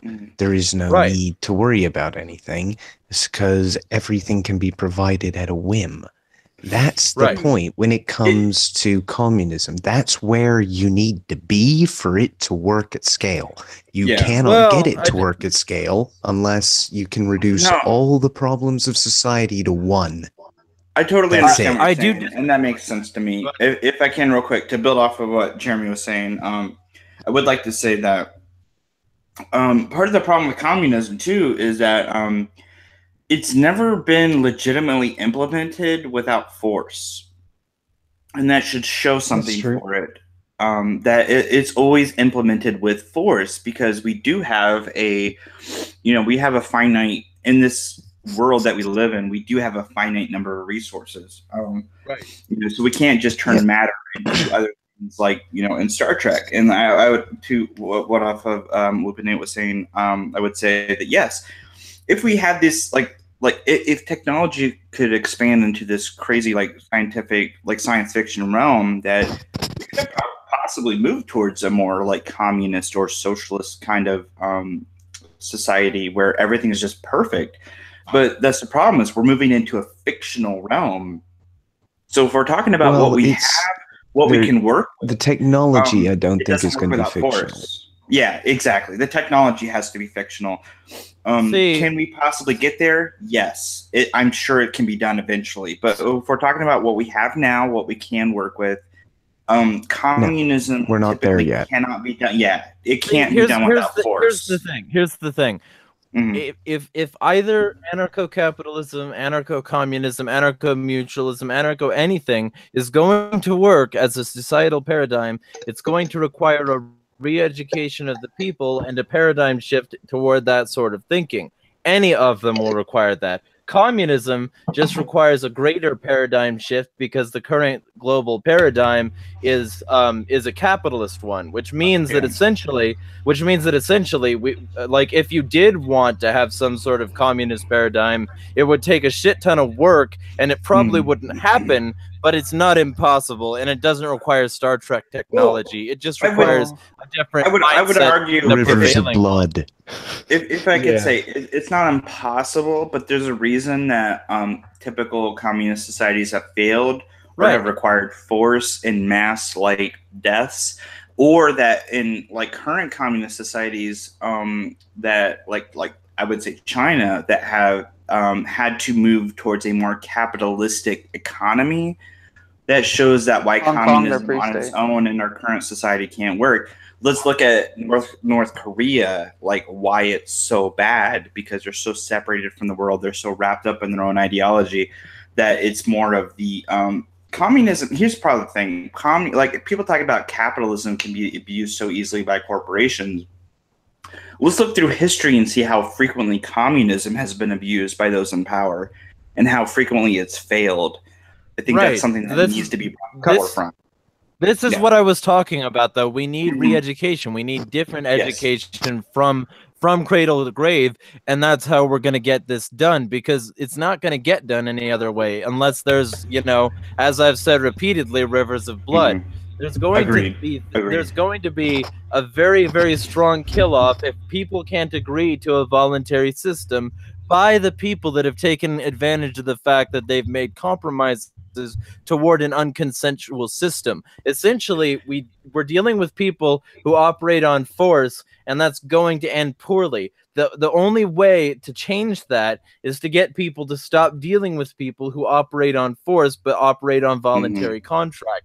That's the only way out, and it's the only way out for any of these societies, whether they be capitalist or communist or whateverist. No, I think mean, that's for me. Communist is never I've gonna come work. up with mathematical proofs that show communism cannot work past a certain Yes. point today. Yeah, it's impossible. It is the concept of an NXY factorial problem. You've got multiple groups, multiple people, multiple needs, and multiple priorities. All of them are variable for every single entity, and there's 7 billion of us on the planet. There is no mathematical way to actually compute that with technology, unless scarcity doesn't exist. Then all the problems get reduced to one, gimme. And that's it. You just get what you want, because you get the matter compiler, which builds matter compilers, and then basically have an infinite number of things that can make you whatever you want. There is no scarcity. Communism can work. That's the only point. That would be the only way I would say it would work too, because the whole thing is about production, and there is no way to make each person's productivity equal. Different people, we're supposed to be equal under the law. Nobody is actually born equal. Everyone is going to have different levels of productivity, and we're all going to have different products that we produce. And that's the reason why communism will never work unless, like you said, that, you know, magical machine exists that provides everybody exactly what they want in the amounts that they want it. Otherwise, in the quality that they won't want work. it. Yeah, right. And that's the other thing. Nobody pays attention to quality. Well, and this is like government, and people argue like we can never get rid of the government. My HOA doesn't even work. Like, let's take government all the way down to the level of an HOA. It doesn't work. In my family, it doesn't work communism-wise. I am obviously the highest producer.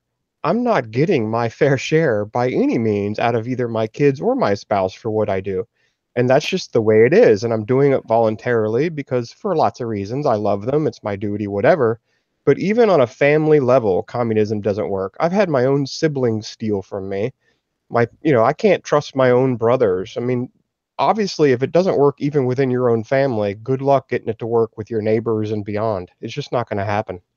I mean, it's the old Jordan Peterson argument. Clean your room. You've got to fix yourself before you fix anybody else. Well, at the same time, you can't ever truly fix yourself anyway. Like, there is no true fixed self. It's just a euphemism pretty much for be better and take responsibility is all it really means. Like, just do you and leave everyone else the fuck alone. It's pretty much, at the end of the day, that's all it is. There is an optimum self for you personally. That's why it's a subjective thing. So you have to find the optimum self for you. Take responsibility for you. I would say there's an objective optimum in that you have to be willing to learn from. So you believe in Ubermensch from like what Nietzsche was saying, essentially? Nietzsche has a lot of very valid ideas. I mean, I am. Well, no, I'm not saying that he doesn't. Yeah, I'm not saying that he doesn't. I'm a nihilist too. I mean, I consider myself a nihilist and an epistemologist in a way because of how much I've studied logic. Oh, dude, me too. Like Quine and all that good shit, dude. Trust me, I got you. I know what you're talking about. That's why I'm on the same level with Socrates. I went all the way back to Socrates and started. Of course, you have to. You have to go to the roots, man. Yeah, you have to go to the roots. And I mean, I do really hate Aristotle, to be honest, for setting us back about 1,000 years. But that's really the church's fault. I really should hate the church for that, not him. But come on, spiders have more than 6 legs. Yeah. Can I ask you a question? So, like, if the Ubermensch, right, is what we ultimately need to be, like, it's been rehashed, and Jordan Peterson's trying to do his little thing with it. I agree with it. Like, you want to be the best possible thing you can be, but I don't think there's an objective to that. Like, we all look up to that Superman. Like, we all want to be that Superman, right? We think there's an objective to it, but not everyone likes that Superman. So he is not the optimal level. Do you see where I'm coming from with that? You can't have an objective point at it. If you're looking at it, you have to be like, okay, no, I am my optimal self, but you can't. Optimal. Yeah, Everybody it's does think subjective, they're and unethical. you can be objective. People like you more. Like, yeah, I'm more objectively, I guess, optimal to be around and everything like that. But it's not the same as there is one objective thing. So, like, say there is one God. It's like going back to religion. You can't say there's one perfect being because there's not going to ever be. There's going to be a disagreement. It's all subjective. Religion is subjective. When you believe in something, it's a personal thing. It's a personal relationship with you and God. So if we go back to the individual, if we're being logically consistent, it goes back to being the individual and doing what you want to do, doing how you want to do it, as long as you don't hurt anyone else in the process. It's Logical not consistency Not flows even from hurt, all the way violate there. the rights. Use Yeah, the it's- appropriate language. Yeah, exactly. It's violate the Yeah, rights, okay. not Violate the rights hurt. of but you know exactly what I'm Because- talking about. I'm because glad you people, yeah, clarified that. I know what for you people. mean.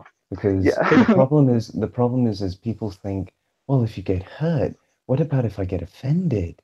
What about if Well, fuck somebody you're hurts offended, I my don't care. feelings? Yeah, I know you can say that, but the problem is they'll say, but what about my right not to be offended? And, Well, and you've got to. You may I not. mean, you may not have to deal with that much in the States. I have to deal with it over here. the greater I think problem Peter's there is kind the of fact that a lot of the time you have to hurt somebody in order to defend your property, especially if they maintain a physical threat to it. So, like, realistically, the do no harm principle is only the first step to realizing that realistically it's don't initiate force principle. It's the non-aggression principle in its modern understood form. I'm gonna write a reply piece to Rollo McFlugel of McFlugel's Mind. He's does the Liberty mugs too as well, so it's not like this is a sponsored thing that I'm saying, even though technically they sponsor me. But I'm going to be doing a reply piece to him saying that the non-aggression principle isn't axiomatic, because of course it is. The non-aggression principle is do not initiate force on somebody else. But to bring it back, because I do think we should get back to Pharma a bit, to bring it back, like, what if you find your drugs were tainted? How would you get recourse? Well, it's easy. Harm of self. You basically accuse the company of poisoning you. Attempted murder. Done and dusted. Next. How? And how would that be? How would that be tested anyway? Well, you have to pursue evidence. You, Take we cannabis. do it today. They test that stuff now if there's different pesticides and stuff like that. Now, granted, the government, at least here in Washington State, limits what you can actually use, different types of pesticides, and things like that. So it's more cronyism, I think, in that regards. But in the grand scheme of things, it's, hey, you're putting this on the products. It's going to cause cancer. Don't do it. And then if they keep doing it, then they're liable because they're creating this. But again, it's also what people are taking. And it comes down to fraud if they're lying about what they're putting on their products. There's a huge gray area, and it all depends on the situation. Let's say there's a company that does this, and there's about 50 other companies in the area that provide different types of pesticide that don't cause cancer. If there's even 5 standards boards, and 4 of them say this company isn't worth trading with, anybody who is caught using that can basically point to the remaining standards board and saying, why are you still approving this guy? And sue the fuck out of the standards boards and the company for malfeasance. Basically, one for fraud and saying these people are safe when there are 4 others saying they're not. And the company itself for actually causing bodily harm. And if you have a physical disability that occurred after taking the product corrupted or tainted with this chemical, you can sue the fuck off that company in a free society. You cannot do that with the state, because the state will say, oh, but it's within legitimate tolerances. On top of that, the EPA says it's fine, and the FDA says it's fine. And Yeah, look the at all FDA of these authority-speaking people who say it's okay. Yeah, but also That's on the top of problem. that, in a free society, those people who are committing the fraud, purposely hiding the evidence, and are actually causing victims, they would be going to jail. They would be getting arrested. Something would happen to them. They aren't protected by a fictitious entity. They're the ones actually violating. Ostracize the bitch. Yeah, well, yeah, whatever it is. I mean, if you pull the back of the head, you're being thrown out of the community. It depends on the situation. Can I interject? Sure. Thank you. Another good point to that, because what you guys are describing is exactly what you would have. There is an a voluntarily, mutually agreed expert or authority on a matter. And then that individual's verdict is going to reverberate in the same way that the Amish shun people when you do something inappropriate, you know? And the exact example happened here in Portland last year. I mentioned this because, like my amigo, this was within the cannabis industry here, and the legislation is wildly different between Washington and Oregon. There's a lot of differences. And one of them is our testing facilities. Now, they are supervised by the state, and they do have to be marked and tested. But all of the companies are just straight up private companies. But the government's they do two things here. They charge you, this is what they do have in common with Washington. They charge you a ton of money, and they take forever to do anything. So we found out that there was a company, a lab, that was intentionally forging, and my dude's going to like suck in his breath and be like, oh, they done fucked up.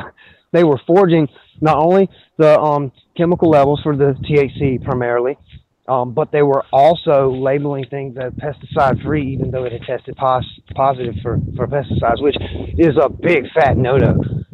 Within 30 days, once that information got out, all of the other labs all immediately got together and publicly made statements disassociating that individual and saying they would refuse to do business with anyone. They would blacklist any grower who brought cannabis to that facility to be processed, and it worked. It took the state 6 months to shut them down, but they wasn't selling shit. So within 3 weeks. I just jumped in, DB. What state are you talking about? Oregon. Oregon? Okay. No, that's shitty. You know, this reminds me, by the way, of forensics labs. I know it's not directly related to pharma, but this exact same thing happened with the FBI. I don't know if you guys saw that kind of stuff that came out, but basically a lot of their findings turned out to be bogus. Like they were putting people in prison for bullshit lab results that were all faked. They weren't even real. So that's another problem with government is you put all these labs and all this science. Yeah, absolutely none, and they get away with whatever they want. So, like in a free society, that person who was committing fraud and lying, I'm sorry, you put a bullet in them and move on. There's a saliva test that got failed massively, but was considered admissible evidence of proof of being high while driving and things like that. I mean, the state will use whatever it can to fuck you over. Every single day of the week. And that is why it needs to be taken out of every fucking market that exists. And that means out of everything. Pharma will be a very good start. No, I mean, I've got big complaints for like the AMA, the entire psychiatry profession, for claiming that it understands how the brain. Well, if I can jump in real quick, I want to say, like, my wife is a mental health. She's a marriage and family therapist, but she's a psychologist, not a psychiatrist. Which That's fine. Psychology is fine. She doesn't prescribe medication. For anybody who doesn't know, psychologists versus psychiatrists. Psychiatrists are the ones that prescribe medication. Psychologists are the ones that try to typically deal with things like, words and stuff like that, not medication. The problems of the mind are problems basically that are logical disassociations. It's hard to describe this in logical you did it pretty well. terms because they're very hard to quantify logically. You want me to do it? In a way. Just real quick, give it a shot. Give it a shot. For some, if I can, real quick, idiots. I just like for some transparency, like I myself have, I'm currently on some psych meds, and I myself have like generalized anxiety disorder. I have clinical depression, and I have PTSD that I'm dealing with. But I also see therapists pretty regularly. I help run support groups. On like Fridays and or Saturdays, depending on what my schedule is, I do my own mental health therapy stream where we just talk about mental health issues. I do feel like talking about things is so much more effective typically than just medication alone. And I think that's part of what we're missing in a lot of society is figuring out that we can discuss things and we can figure things out, and like there's effort to be put. the first mental health stream we did, our theme was like personal responsibility, because a lot of people don't understand when it comes to mental health issues, you have a lot of responsibility to figure things out on your own. You have to put effort in. Dealing with mental health issues is a daily task. It's not something you can just be like, yeah. oh, I'm going to take a pill and I'll be fine. You know, you have to No, of deal with course, that yeah. day to day. Yeah. So I just wanted to throw that out there real quick. Oh, definitely. And I guess Let me like explain myself too then before shamelessly I plug my take this own down. stream. But yeah, go ahead. Sorry. Yeah, not a problem. And then for the sake of clarity, then let me explain my thing as well. I too have a lot of mental issues. That's for damn sure. Depression, anxiety, PTSD. Not of the violent kind, and not because of war. I understand there's differences between there, and it makes logical sense for it to happen for sure. So I get the whole like it's not just a logical thing of the mind, but at the same time, it is logical reasonings and everything like that, right? It's a kind of like a disconnect. How I'm sorry, what was your name again, good sir? Just call it Right, it was a sarcasm. disconnect. Oh yeah. You can just call me sarcasm. Sorry, it's fine. Everybody just calls me sarcasm. My name is Josh, but everybody just calls me sarcasm. It's fine. All right, the word. All right, so it's like it's like what I have an issue with psychology even is just that it's ultimately philosophy. It boils down to self. Everything is about the self at that point. It's all just philosophy. And then to bring in biological aspects are, of course, influencing of that. You will always have biological reflexes to what your mind's doing, everything like that, fight or flight. Your brain tells you to do everything, and you can't always control your brain. That's totally understandable. But where psychology breaks off is it tries to be too intellectual, I guess. It tries to break down the person on a level of where they can think they can fix that with words. Like there's no fixing it if it truly is both logical and biological. You can't fix both. You can try to do both therapies for it. You can have medications for it, and you can have like physical therapy for it, like breathing, exercising, things like that, sunlight, and all that good stuff. Right, a whole bunch of biological forces go into how you can treat it. But the problem with psychology is that it's just a philosophy that they impose onto other people, that they can use to impose. Like, I'm not saying that it's not useful either. It is. It helps a lot of people for sure. But it's all logical, and it can be broken down to that level. Well, I do like that you use the word philosophy. Like my wife, she actually has a bachelor's in philosophy as well as psychology, and her approach to mental health stuff is a lot more philosophical than typically psychological. And well, it has to be logic based. Yeah, exactly. And reasoning. And you have to reason through it. You can't just like say, "Oh, this is happening because of the feeling." Like, yeah, you feel that, but it's a logical reason why you feel that. Exactly. Like, tell me, explain to me. If you can make it into words, you're halfway there. Or draw it. Whatever you are efficient at in any kind of communication, that's how you got to do it. Now, I want to clarify one thing quickly. My concern is not with psychology. There are brilliant psychologists out there every single day who are actively discovering how the mind functions from a modular level. Yeah, and that's not what doing. I'm more impressed with neuroscientists, to be honest, because they're actually discovering what those bits of the brain do to actually make up all the different things that it is to be human. And I find it absolutely fascinating and really need to spend more time reading the shit. But back to psychiatry, which to me is glorified snake oil salesmen who may have a psychology degree, may do very good work as psychologists, but often are paid quite hefty sums of money to prescribe drugs that they cannot confirm one way or the other actually work. And you're forever dependent upon. Yes, and there may be, and they are, for me, they are band-aids. They are not fixes. They patch over problems. I mean, technically, I concur with that. Technically, guys, full disclosure, because I've basically lived through losing my house. I was signed off with PTSD. Mhm. So I kind of get, I'm not going to claim that I get what it's like to be in a firefight, but I am aware of what it is to lose practically No, everything that's except a the, life. That's and on here's my the thing. level. If I can interject real quick, like I've heard this a couple times this stream, and I want to like specifically state when I say PTSD, PTSD is not restricted to a firefight. Sorry, hold on. Yeah, I think I tapped on that earlier too. Yeah, That's cool. it's not. I want It's to any make kind a of quick trauma. point because you mentioned sorry. but you're on the point of do- psychiatry. So if I can like finish up real quick, yeah, sorry, my daughter just dropped in real quick to give me my phone.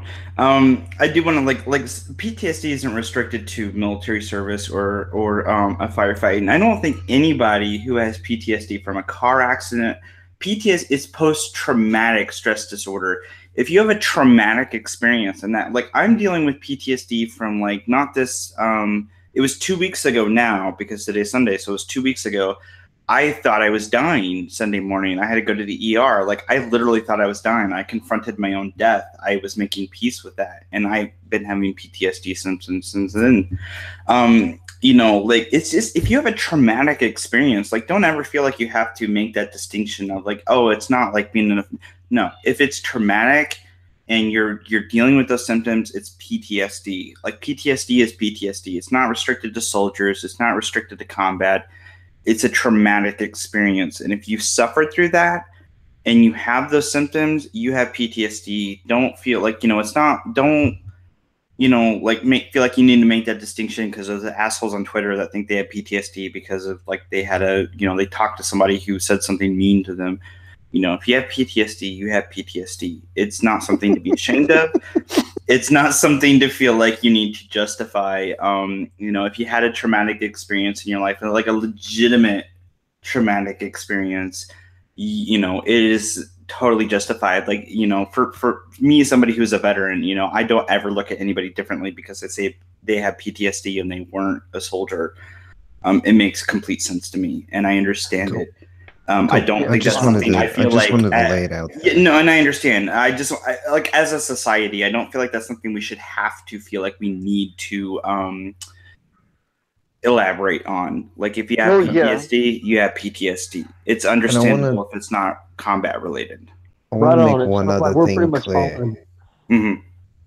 Sorry, Conan, just quickly. I'll let you speak after this. I want to make one thing clear. Even though, yeah, I suffered a huge trauma, I'm not a fucking victim. I'm a survivor of it. I lived through it. I will be stronger because of it. My relationship with my wife has never been stronger. We have galvanized, tempered our relationship even further than we ever had before. And I hate what happened, but I don't regret it. Yeah. I appreciate what I can be now. And I feel like if I can jump on that, Lupinate, and I'm sorry if I'm pronouncing that wrong. If I can jump in on that, I do feel like what you're saying is how most PTSD survivors, I will say, feel. They don't feel like victims, but they do feel traumatized in a way that affects them permanently, and it's a stressor that they go through day to day. And in a lot of cases, especially if you have a spouse, like with me and my wife, it's something you even if your spouse didn't necessarily go through it, you share it with them, and they understand it and they deal with it, the day-to-day outcome of that. So, I would say, like, from my experience with running support groups and stuff like that, my experience with PTSD people is not typically that they see themselves as victims. They see themselves as more survivors. They lived through a traumatic experience and they're dealing with the fallout from that, but they're moving on with their life. They're figuring out how to live day to day with those, with that fallout and with their significant others or their kids or what have you. So yeah, no, I would definitely agree. You're not a victim.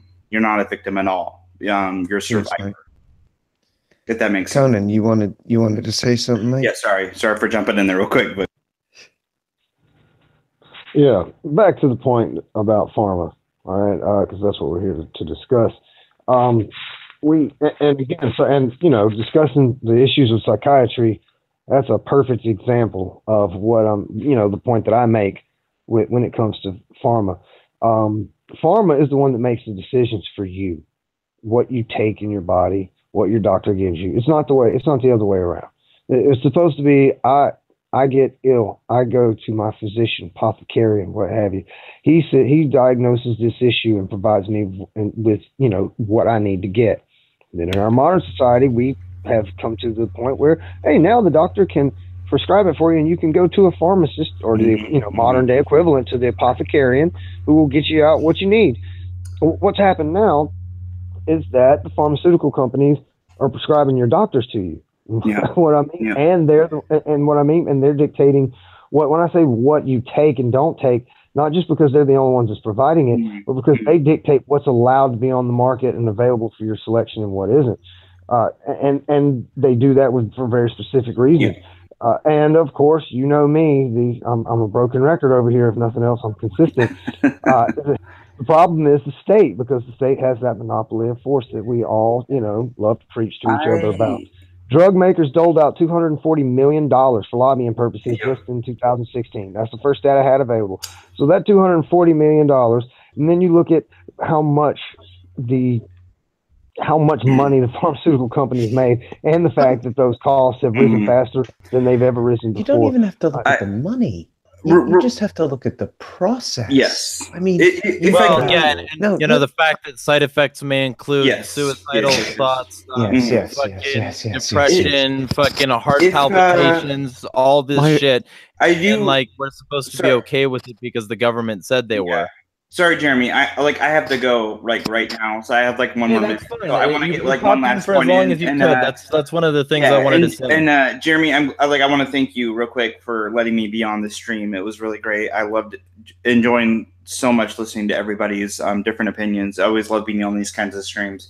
If I can, real quick though, I do want to say this is part of where personal responsibility comes in. Like for me myself, anytime I prescribed any kind of medication, I don't care what it is, before I ever take that first pill, I do an excessive amount of research. I call my pharmacist. I'm like, hey, tell me about this medication. Is this going to interact with other medications I'm on, whether it's prescription or whether it's over the counter?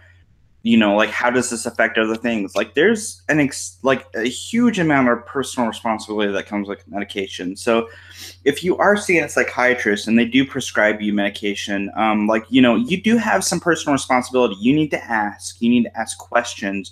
You need to be, even if it's to the point of being pushy, ask questions, talk. No, be a skeptical asshole.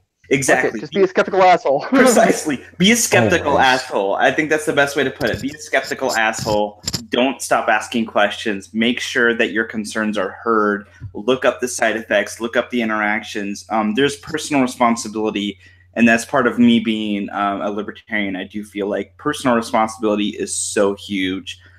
I can't overemphasize that enough, that, it doesn't matter who you're going to, if it's a psychiatrist or a psychologist or just your regular doctor, personal responsibility. You need to make sure you know anything that you're putting into your body.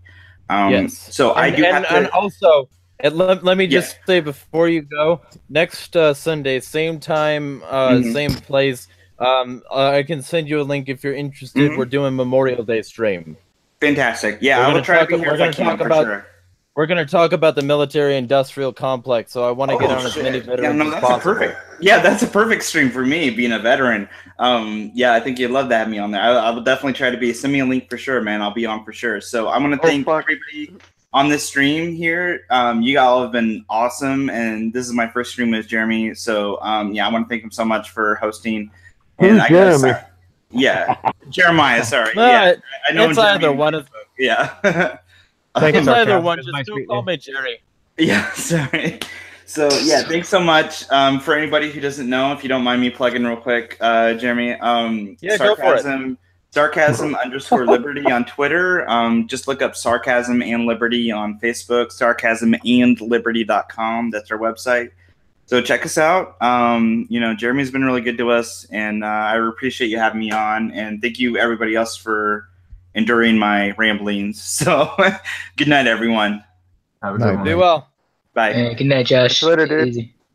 So Jeffrey, I want to ask you a specific question because, like, and I wanted to sort of get his perspective on this too, but he left. So let me ask you. You say you support an organization that supports medical cannabis as a solution for things like PTSD for soldiers.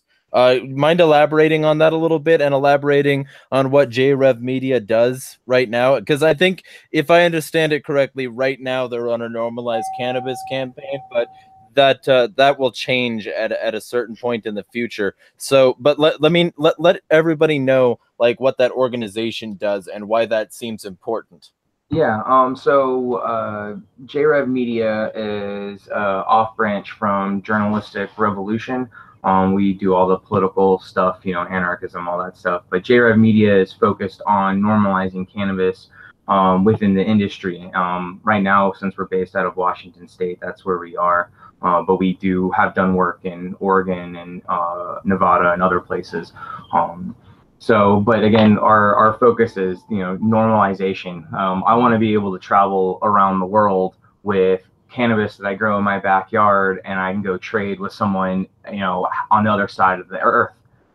That's the goal I want to see. I want to see where it's so normalized that it's used in everything. That is, you know, get back to where we were, because for thousands of years we've actually evolved with cannabis. You know, we have the cannabinoid system that actually uses every aspect of the plant for some other function with us that helps regulate all of our internal processes. And the fact that we're not getting this stuff, we're not getting these CBDs, the THC, we're not getting this stuff that we've evolved with, I think is one of the negative aspects that we're seeing with society.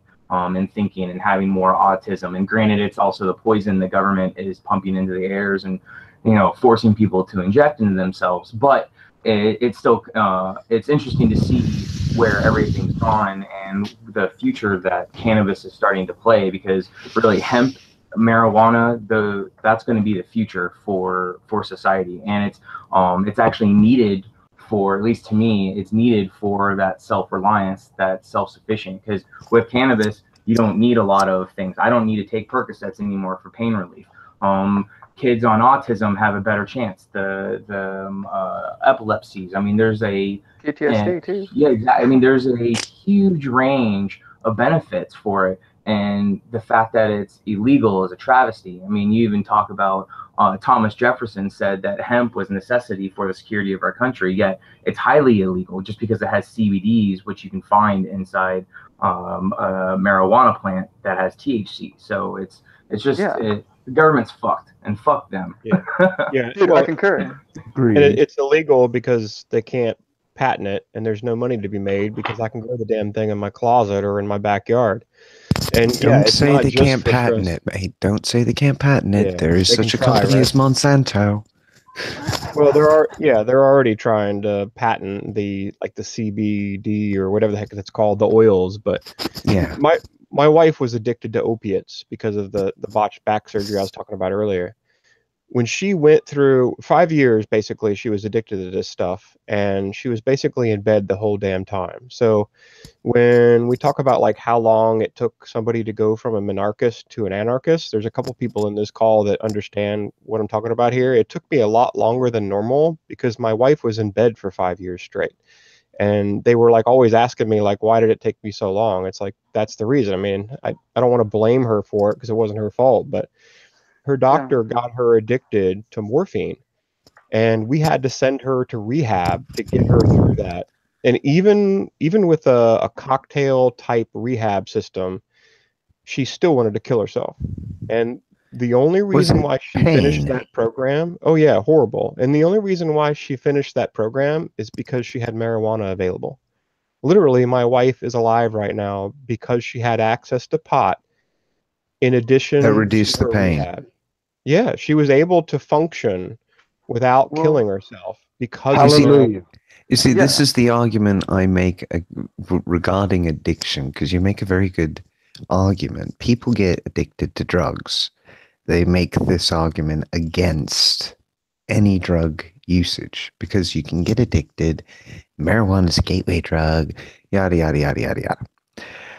The problem with addiction is it isn't quite so straightforward. You become addicted because you're trying to escape your reality. You can get addicted to pretty much anything. Fuck Video yeah, that's why I'm games, addicted to smokes. coffee, nicotine is very addictive. Team And Nick? and the list is endless. And the problem is whatever you're addicted to relieves the part of your reality that you don't want to have to deal with, be it your job, your family, or the intense amount of pain you're suffering from a botched back operation. Well, All yeah. of those things are causes of addiction, not the drugs. Because if it was the drugs, little old ladies who have hip-hops that go off perfectly fine would be junkies as soon as they leave the hospital. Well, here's the thing with that, dude. That's true, and they know that, and they know it's not just the drugs, but drugs do play a huge factor into it. You can physically get addicted to things. That's why withdrawal is such a fucked up thing to go through. It's a physically affecting thing. Now they know that, and the thing is, Big Pharma is not allowed any competition. Pretty much, they essentially made it that way by initially taxing and having Medicare come in. Okay, so Medicare is a socialist program. What happened was that it boosted it and allowed a whole bunch of people to access it at first. What should have happened is that program should have been eliminated once it was more widespread, and then it would allow for more competition. Because there's not much competition, and because Medicaid, they had to tax all the pharmaceutical companies. Like, we had to tax this, we had to get their money from somewhere. So they went after that and they had to tax it. And so they no longer allow competition. They're going to try to drag out as much money as they can because there's not as much competition. They're still going to do it if there was competition, but because there's that bracket there, they're going to use that to their advantage and flush it out so they can make more money themselves. It's a business tactic. It's fucked up, but that's what they're doing. And they do that, and it's kind of shitty because the government is interfering with it. That's what's going on here, and that's the really fucked up part. Because, like, the if you government never want interferes to, with it. The government enables it. That is yeah, exactly. the problem. It's not, Yeah, and it's not that it they could interfered by giving enable the it. act. Yeah, I mean, the problem is people say, oh, well, it could enable it, but it might not if we were just vigilant. No, it doesn't work like that. You can't be eternally vigilant because we tried that, didn't work. It's happened now. So And, like, we the have biggest to threat accept too. that's never going to work. Oh no! And the biggest threat too right now is also natural resource, because they can't really compete with a natural resource because you can grow it in your backyard. Like, it's really hard to compete with that. So, like, if you have access to it as readily as you do, it's very hard to flush out that competition. So that's why they don't want it to be legal either. Like, they're gonna fight against it. They're gonna say, yeah, it can do all these things, but we're gonna put it into a pill instead. Haha, motherfuckers! Here's what we got you. And that's how they're going to do it. They're going to mass produce it and mass sell it, and then say, oh, we have to put all this effort into it so we can jack up the prices, because it's supply and demand. If we have it here and this is legal, you're going to come and get it. I've never been addicted to the stuff, so I can't say that I'm an expert on it, but the way I understand it is the longer you're on things like morphine, the more chance you have of being, like, fully addicted to it. So, you know, the grandma that has surgery and she's only on it for a week or whatever. No. She's not They'll be on addicted. they'll be on it for about a month because you still have to go through that physio period. No, that's enough. That is enough. A month is a lot, basically. So most people are going to be addicted by that point. But if you're on it for a year, that's you're the point. If you've got your wife was still dealing with pain, and that pain is the primary cause of the addiction. When you alleviated the pain, you're escaping your reality. Yeah, when you alleviated the pain in actuality with the marijuana. It's not a bad thing either to alleviate your pain. That's not what we're saying. It's not a bad thing. We're not to saying it's a escape your bad reality. thing to alleviate pain. We're saying that it's a bad thing to use something that is going to give you a really harsh side effect. Well, the way she got rid of her pain is she had her back fixed by follow-up surgeries. So, I mean, it actually, the marijuana is not covering up the pain. She's just, during that time, makes it finally tolerable. got her back fixed. Yeah. She made it so she could live through it, basically. I mean, my own father had a similar experience. He had to have back surgery.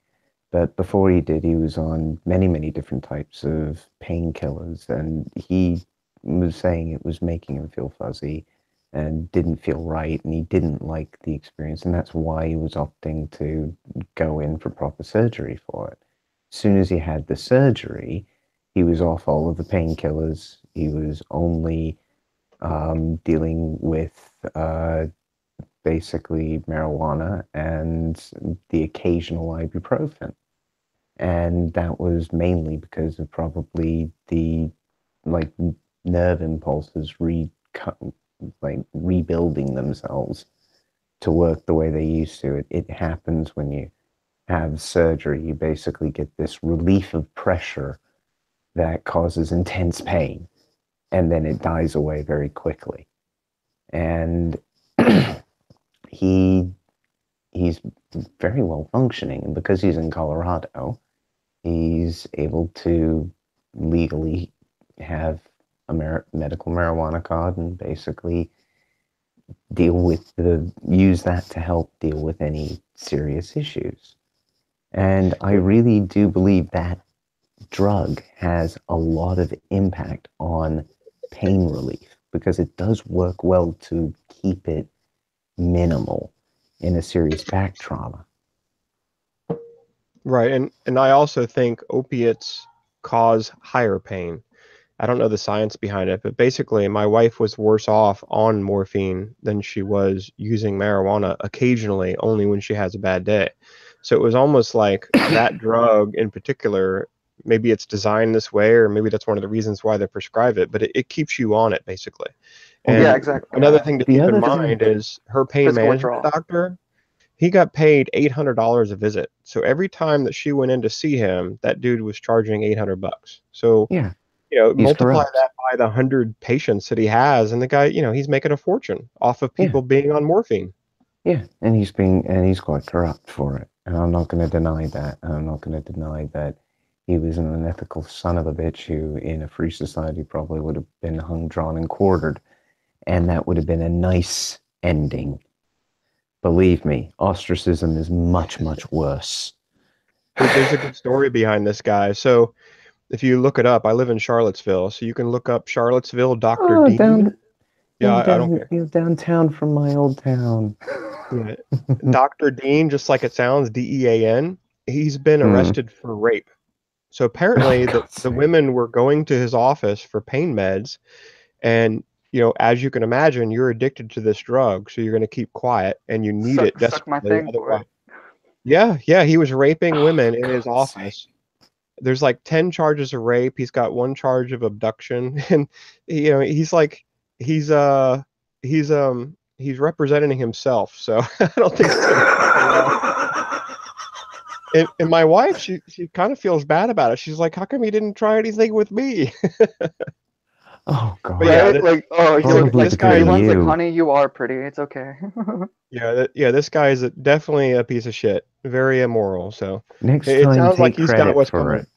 it. Yeah. Next time, take credit for why he never came for you. Yeah, and then punch him in the face. Yeah. Yeah, you guys can look up the case info on that guy. He's currently going through trial, and I don't expect it to go well. Goodbye. This is the same doctor. My wife was suing him because he owns the surgical center. So he's the pain management doctor. People with back pain go to him. He recommends the surgical center that he owns, go figure. And then he had a surgeon that was senile and should never have been anywhere near an operation table. And that's how my wife got her botched surgery. So this guy made multiple mistakes. So it was clear malpractice. We, of course, sued him and won. And during our lawsuit, when this was going on, that doctor, Dr. Dean, prescribed my wife. She was already on pain meds. She gave her a nerve drug that the 2 combinations together, and you could Google it, and like the first hit that comes up, it tells you that this is what it does. It creates suicidal and psychotic thoughts. Like, he knew she was suing him, and he put her on a drug on purpose that would make her want to kill herself. So, like, yeah, okay, that guy's definitely on my my hate list. Yeah, dude, that's insane. But it goes back to big pharma, and because of the government intervention, they know that they're able to get away with this kind of shit. Like otherwise, there would be too much of a market to compete with to be able to get away with that. Like someone's trying to charge you that much. It's like, well, dude, I can find this and it's legal, so I'm gonna go over here and get this over here anyway. Like without government intervention on what the pharmacy place can do, I get trying to make sure it's all safe and all that good stuff, make sure they're not poisoning you, but the people will be able to find that out anyway. All of a sudden, people dropping like flies. Like, okay, what the hell is going on? And also, like we were saying earlier, if the market wants it to be known, it's going to be known. You have to compete with that. And so, they don't have enough competition, big pharma, so they're able to do all of this. And it is literally because the government is saying that we have to regulate it this certain way. Well, if we have to regulate it this certain way, then we're going to have to play with that in order so we can profit if it fucks the little guy if it doesn't, which is very unethical, but that's how they get away with doing it, what they do. At the bottom line, whatever they're doing right now is still unethical because at the back, they're still using the same system that they don't really want to happen, but because it's there, they're benefiting off of it.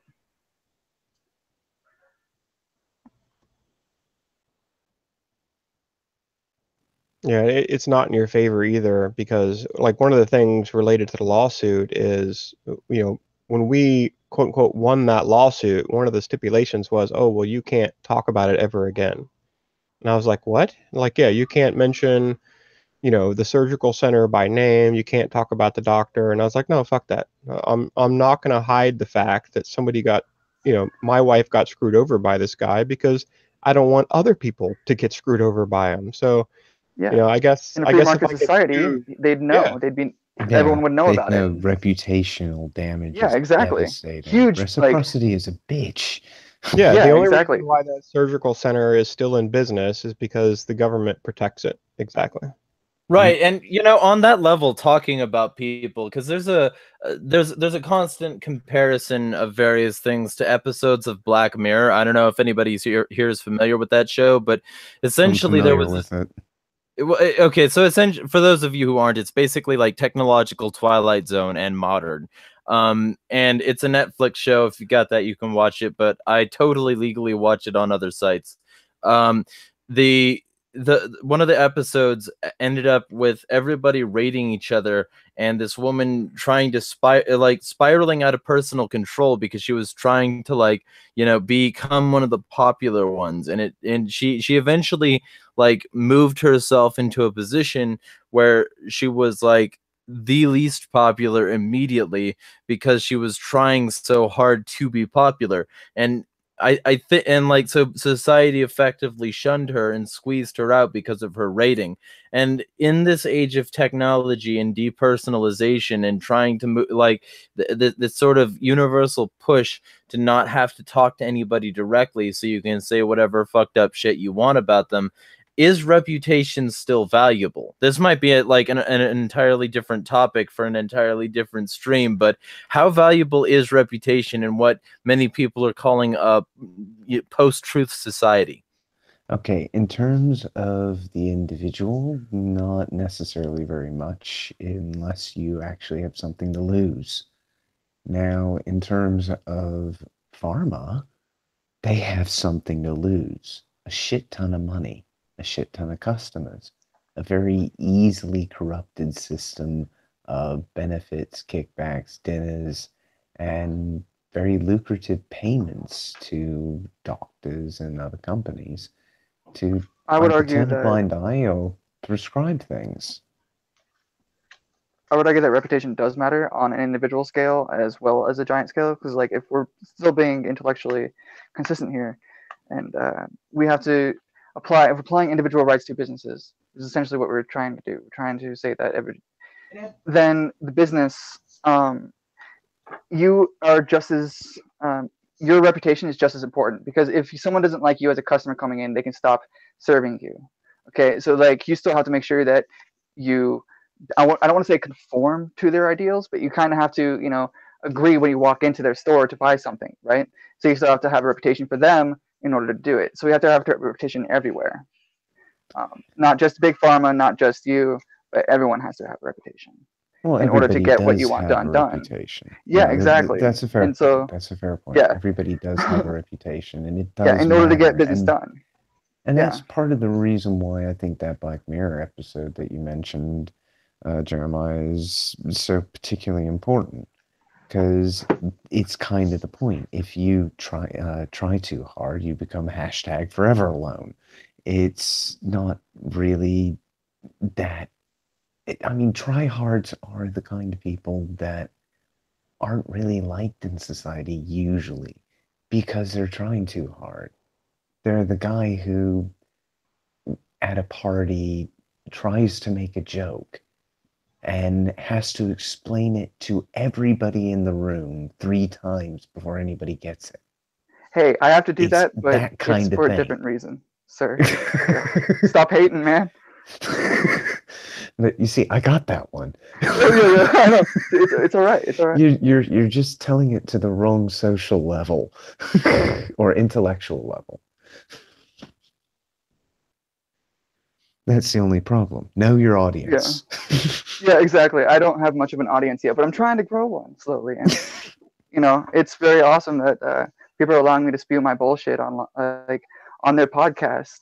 So it's great. It's great. Like I love being hated and all that good shit. Anyway, as long as I cause some kind of thought process, I don't give a fuck how it's done. But anyway, I want to hear from Nina and Rebel, man. We haven't heard from them in a while. We haven't heard from them. Nina, what is it Calling like you in out. Brazil? Hi guys, I'm listening. I'm a good listener. What? What's the question?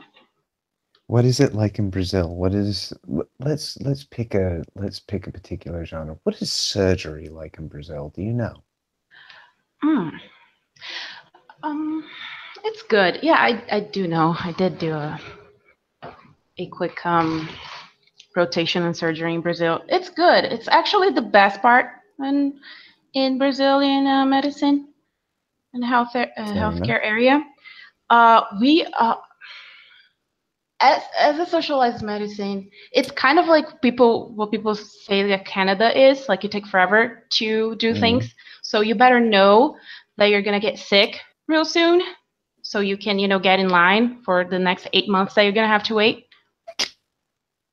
So yeah, because other than that, you're not gonna get. It's easier for you to. I'm not even joking. Die waiting for a consultation than actually get consulted. It's a huge mess.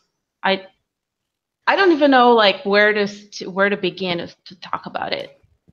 Isn't it true that it would sound like your system is 2-tiered, and basically by the 2 tiers I mean like Canada and other places where all the wealthy super elite have all the medical care and the top-notch medical care that they want, and then everybody else is basically screwed? Is that the way that it is in Brazil? Yes. It's more like rich people get out of the country to get treated. They don't even trust to be treated inside of the country. Not even, there's no money to buy it. There are good things, but if you want something more specialized, you wouldn't be there. You wouldn't stay there. There's a lot of people going to Chile lately, like in the past decade. Chile has been somewhat cheap and good, and they're getting better at their treatment, and it's achievable to Brazilians, even the rich people, to go to Chile to get treatment, to get medication. We get a lot from Paraguay and Uruguay. They're smaller countries on the side of our border, but they're better at it than we are inside than it is in Brazil. It is. I don't think there's any other country that's worse. And I say that even considering Cuba, and I'll tell you why. Because we have this program, the government had this program in Brazil that we do import a lot of Cuban doctors. I know I'm kind of going off the track here a little bit, but hear me out. They import these doctors from Cuba saying that they're the best there is. But with the catch, the guys come from Cuba and their families are being held hostage by the government in Cuba. So they have to work forcefully to Brazil's government. They receive payment, but Brazil send, if I'm not mistaken, it's 45% of their payment to Cuba government. So, I mean, we have a bunch of people in Brazil that are working there that don't want to be working there and are pretty much slaves from the government. So you can like get an idea of how fucked we are, if I can say that word. So if I get cancer in Brazil today, how long would it take for me to get treatment? Like I got that diagnosis today. Like A when do I year get or my so. chemo? Yeah, so basically I'd be dead. That sounds like what it is in lots of other places. Yeah, I don't know why, but I feel like a lot of other countries are pretty much going down the same route. Working in the field, I rarely hear that anything is getting better anywhere, and nowhere. I hear no news from no country that is like, oh, look, they're making this easier to get. They're making it better. It's Nothing's free, of course, as you know. So what happens is the result is always a two-tier system. Everybody else gets screwed other than the super wealthy that have the resources to bypass that system. exactly. And or use that system. You can use the Or system too. those You just with got to be smart private about it. insurance. I mean, I don't consider myself wealthy. No, it's just a game, guys. I'd say if you had to pigeonhole me, I'd be middle class at best. And I'm quite happy with that. I don't really want to go into any kind of major fame thing. I'm not in it for that. I'm in this for just basically trying to get my ideas out there so they I concur. don't get lost. I think we should start a podcast just because another podcast, like just a reasons podcast or some stupid shit. I don't know. Definitely. I mean, there's a podcast idea I've been playing with that I want to do, which is basically holding actual logical debates between two different people with two opposing ideals, actually trying to debate using logic. Well, if you're good And enough with logic, every you can time- debate either side. So And every single time the argument falls to an illogical, some form of informal or formal fallacy, you the electrocute person them. can basically just chime in and basically take the remaining debate time that guy was using and basically you get like 30 minutes Mediator. to debate between the two. The mediator goes, point of order, this, your turn. First fallacy that comes up, point of order, this, your turn, and just basically passes it back and forth until they learn how to fucking debate. yeah, that'd be great. That'd be fun. But I would love to be able to do that, but I am in Britain, so it would be in an early morning sort of thing for most of you guys. Yeah, I've not studied the logic. I've never had logic classes, and I've not studied all the different fallacies of argument. So something like that would be interesting to me because somebody would point out when I'm making a mistake. I never formally studied the shit. I informally did over about 3 years. Yeah, same here. The first That's how law is exposure too, to it so. was, yeah, I mean, my first exposure to it was just getting a little bit interested in things like the law around computing and the industries I was in. It'll all really help And you in then- business too. Oh yeah, Like massively. very much so, very very much so. It's all logic based anyway. You gotta have a certain reason to Exactly. do it, and like you can still figure out ethics through that way too. And like you can, you can run your business that way, and that's what And it's how people we now with work like out- regulation with the state with the like a hierarchy of like you believing in something like a god or a state or things like that. At that point, you're not able to do what you want to be able to do. Well, see, the Can't run main it the thing right for way. me, the main thing for me is you've got to use two things, logic and data. Whatever data you have determines whether or not what you believe in is true. Now, if you don't have all the data, you might still be wrong, even if you're logical. Yeah, It may exactly. still So be you got to be a false. skeptical bastard about everything. Yeah, but you can still at least go, probability dictates this is true. And that much will be true until something shifts it. Now, when it comes to like things like medicine, that's happened many times over. Used to be, people thought that humors were how society basically was healthy or not. And if you had too much phlegm, that's why you had a cold. And if you had too much blood. If you were too sanguine, you needed leeches to calm you down and reduce your sanguine tendencies and all these sorts of things. It was ridiculous, laughable nonsense when you think about it now. But you can kind of understand it if back then it you was a get logical where they were perspective. coming from. It was a logical perspective. But the same thing's true with modern medicine. One day you'll probably be able to get nano machines that just keep you healthy. Yeah. It's perfectly possible for that to happen. But whether or not people wish to accept that is another matter.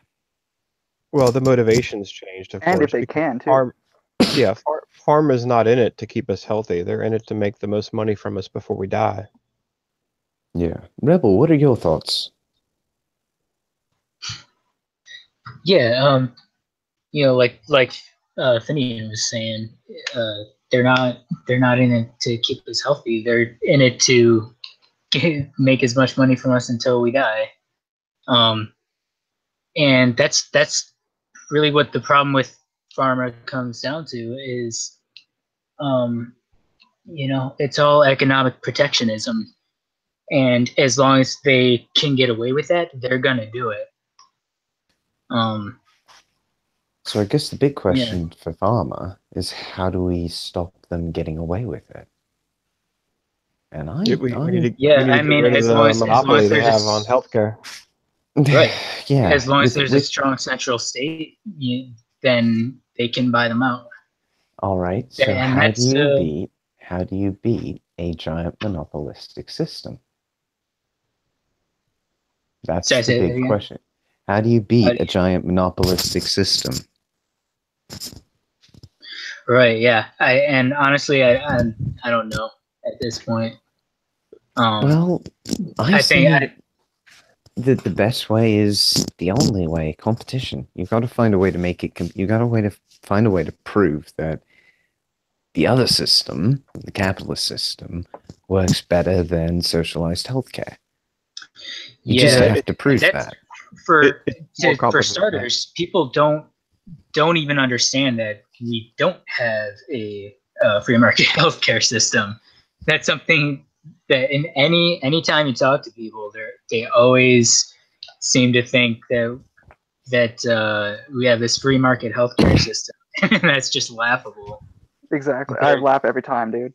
Yeah. Yeah. Well, so do I. It reminds me of my mom. My mom got diagnosed with cancer. She smoked for 60 years and then quit for 7 years, basically. And then after the 7th year of not smoking, she still got lung cancer. And when she was prescribed or told that she had to take chemo, I told her to go to the best hospital she possibly could. And one of her responses was, well, it's just chemo. What does it matter? I can just go to X hospital because it's chemo no matter where I go.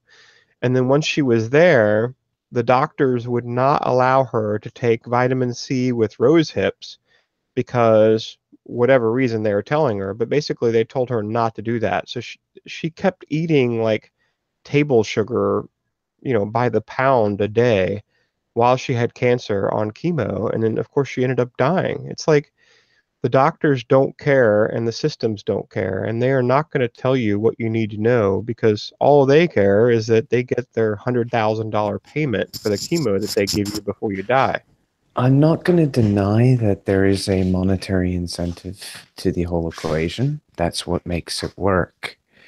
But there is, to consider it actual intent to basically let someone die, to violate their Hippocratic oath, may be a bit extreme. I suspect it's more their own authority getting in the way.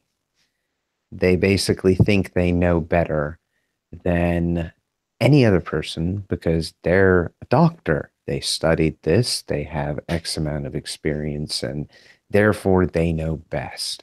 They fall to their own appeal to authority, and they're not being logical. And when they do that, they tend to commit a crime, be it fraud or negligence or malpractice. In this case, I'd say malpractice. Right. Well, my dad's the same way in a different way. He has heart disease. I guess that's what you'd call it. He's had like 4 heart attacks. His toes are black because his circulation's so poor. And he's had multiple surgeries. And basically, they're milking him for money. And the entire time through all this process, they've never talked to him about changing his diet. He eats the same garbage, margarine and all those monosaturated bad fats, like artificial fats, keeps eating that stuff, and he doesn't understand why he still ends up being sick, and he keeps getting multiple heart attacks, and basically he's going to die sooner than he should, and he refuses to change his diet. Like, I can talk to him, and I can give him videos and books. It doesn't matter. He does not care because the doctor's telling him none of that matters. They're there to Right. save him. Well, that's because he's not speaking to a dietitian, isn't he? The dietitian's No, yeah. paid to tell him the exact opposite. No, all that fucking matters. And that's the point. People don't go to the right people to discuss their problems. Because, I mean, for me, I was, again, full disclosure, I have a condition where I'm intolerant to fructose. So I used to drink Coca-Cola like it was water. And eventually I had my appendix out. And then after that, I couldn't do that anymore. Mainly because I just couldn't process the sugar the same way. And every time I didn't realize what was going on, obviously, here I am thinking, oh, I'm just getting sick all the time for some reason. I've got no idea what's causing this. And I thought it was some other condition that I had that basically had reoccurred. I was getting really worried. I went to the doctors. They did loads of tests, found I had absolutely nothing wrong with me, and blew out my private medical cover completely on one batch of tests. And then I had to go private, or public even, because I'd run out of outpatient cover. So that was fun. But when I went in through that system, took about a total of a year to finally work out what was wrong with me, I was able to completely change my diet and then slowly add things back in to see if they would affect me, and do it very gradually over time. The same sort of thing can be done to reduce an allergic reaction. You can very slowly temper it down if you take the appropriate action. If you're really, really susceptible to something like shellfish or peanuts, you can do a gradual, like, year-long process of introducing a very tiny, tiny portion to just the tip of your skin kind of thing. And that can resolve the problem over time, but you have to be gradual, and you have to treat every reaction that does occur as if it's going to be the worst possible one, and therefore forestall doing anything about it again for however long a period it was you had to wait. I can't remember. I've gone through these sorts of things. I know they work, but they worked for me, not necessarily for everybody. I have is your name Lupinate? So when you're done making a good point, you can be like, ha, Lupin just ate you. I wanted to use Lupin as a name a long, long time ago on PSN, I think, and it was taken. So I just thought, I'll add Nate on the end of it. Well, it was more just because I like wolves, to be honest. Yeah. It was an amalgamate. It was just a bastardization of wolf, and that I was the main Harry reason Potter why I was nerd, doing and a really bad joke is all I just wanted to do. And you made a good point, so I was like, here's a bad joke on top of that. Oh, I got the joke. I got the reference, at least. I didn't realize it was a joke, though, to be fair. A little bit. See, you went, know your audience. You went above my head again. It's another problem with big pharma because they're not really actually concerned about people's quality of life or their health or the long life that they could potentially live. The main goal that they have because of the system that we have is profit. You know, my dad. Exactly. That's my point, and you just my nailed dad. it, bro. Yeah, and my dad, he wants to die at this point. He's like 74 and he can't sleep because of all the medications that they have him on, which drives me nuts because if he changed his diet, he wouldn't be on any of those medications. The medications cause rashes all over his body and it prevents him from sleeping. So, as it is right now, he's miserable because the man can't sleep at all. He stays up and sleeps for like 15 minutes at a time. So his entire day is ruined because he's doing these micro naps the whole time. He's itchy the whole time and he's getting no relief basically. What And would people's that's opinions what be Big on Pharma euthanasia? has done. Say again? What would be your opinion on assisted suicide? Like, would you allow that? Like, as part of like big pharma, do you think they would allow that? Like, if there's a certain drug that they could legalize, like, what's anyone's opinion on that anyway? Too, like, to begin with, Well, as it and stands, because like like it's that's possible. another thing. Like a lot of the like techniques that people could personally consent to aren't even fucking legal. Like assisted suicide. Heinlein, a science fiction author, wrote "Moon is a harsh mistress, stranger in a strange land." He always like sort of bemoaned the fact that people weren't considered owners over their own bodies enough to like commit assisted suicide. So he put it in his books, like there would be a button near your hospital bed where you could just end it peacefully in a nice little like drug induced outage if you wanted to. And a lot of people don't even consider that ethical, much less something that should be legalized. So I think that a lot of this could boil down to self-ownership and a respect thereof. Yeah, I mean, I totally agree. People have a right to choose how to end it if they really want to. If somebody's terminal, but they also should have a choice to continue it how they want to. That's my yeah, point. Like, that's and true. or Definitely, continue. agreed. Like, if you want to smoke weed instead of have chemo, go for it. If you want to like kill yourself instead of having it the pain continue, go for it. If you want to kill yourself because your stapler didn't work, I mean that's Yeah, dumb. I But concur. go for it. Yeah, Your exactly. body. It's all about individuality, man. Yeah, Individuality at the end of the day. I mean, Yeah, there is a reason why there are Darwin Awards as well. I mean, you cannot stop stupid. It's Survival of the just, fittest, man. yeah, there is a Literally, it has to be reason that way. why, yeah, there's a reason why evolution weeds out the people who cannot adapt to an electric fence or any other kind of thing that they may want to try to pee on. You name it, somebody's done it. Trust me. You'll probably be able to find it on YouTube. But you cannot stop that. And to presume that everything is a disease or something, that's the other problem with Big Pharma. Have you ever... Again, I'm going to drink... too. Yes, I was going to drag it back to psychiatry again. DSM is the book Biggest load of shit mental ever. health issues. Yes, it's biggest load of crap ever. They have diagnosed every single type of personality trait as a disorder. I mean, if you get a twitch in your foot when you sleep, that's a mental disorder now. If you've got like an occasional stutter, that's a mental disorder. If you believe a certain philosophy, like if you think Trump is okay, that's a disorder. If you think he's not okay, it's actually a disorder as well. So you name it, there is a disorder for it.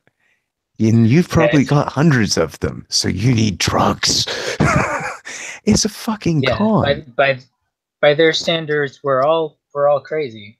We all have shit wrong with us. And to be quite frank, I embrace my mentalness. I am very happy to be a crazy person, and I'm quite comfortable with it. Mine's I will on openly... display. Yeah, I mean, I don't act in a violent way. I'm a very sensible human being, but I enjoy my quirks. Please stop classifying my quirks as some sort of mental disorder because you don't think it's normal. That's the main distinction is are you harming others? You could be completely crazy. You could like see shit and be completely nuts and just sit there in a catatonic or near catatonic state the entire day. I don't care. As long as you're not harming people, I'm going to leave you alone. It's not a big deal. Exactly. Yeah, that's. Oh, sorry. Go ahead. Oh no, I was gonna make one quick point. That also goes back to shit. What was it? Being able to commercialize it. You can spend money off of anything that is defective if you have an umbrella. If you don't have an umbrella or something above you, you can always shoot for those stars. You know what I mean? Like with government, they put an umbrella over you. That's all they will ever do. Always hold you back, never let you go up. Yep. But that's the point of the state.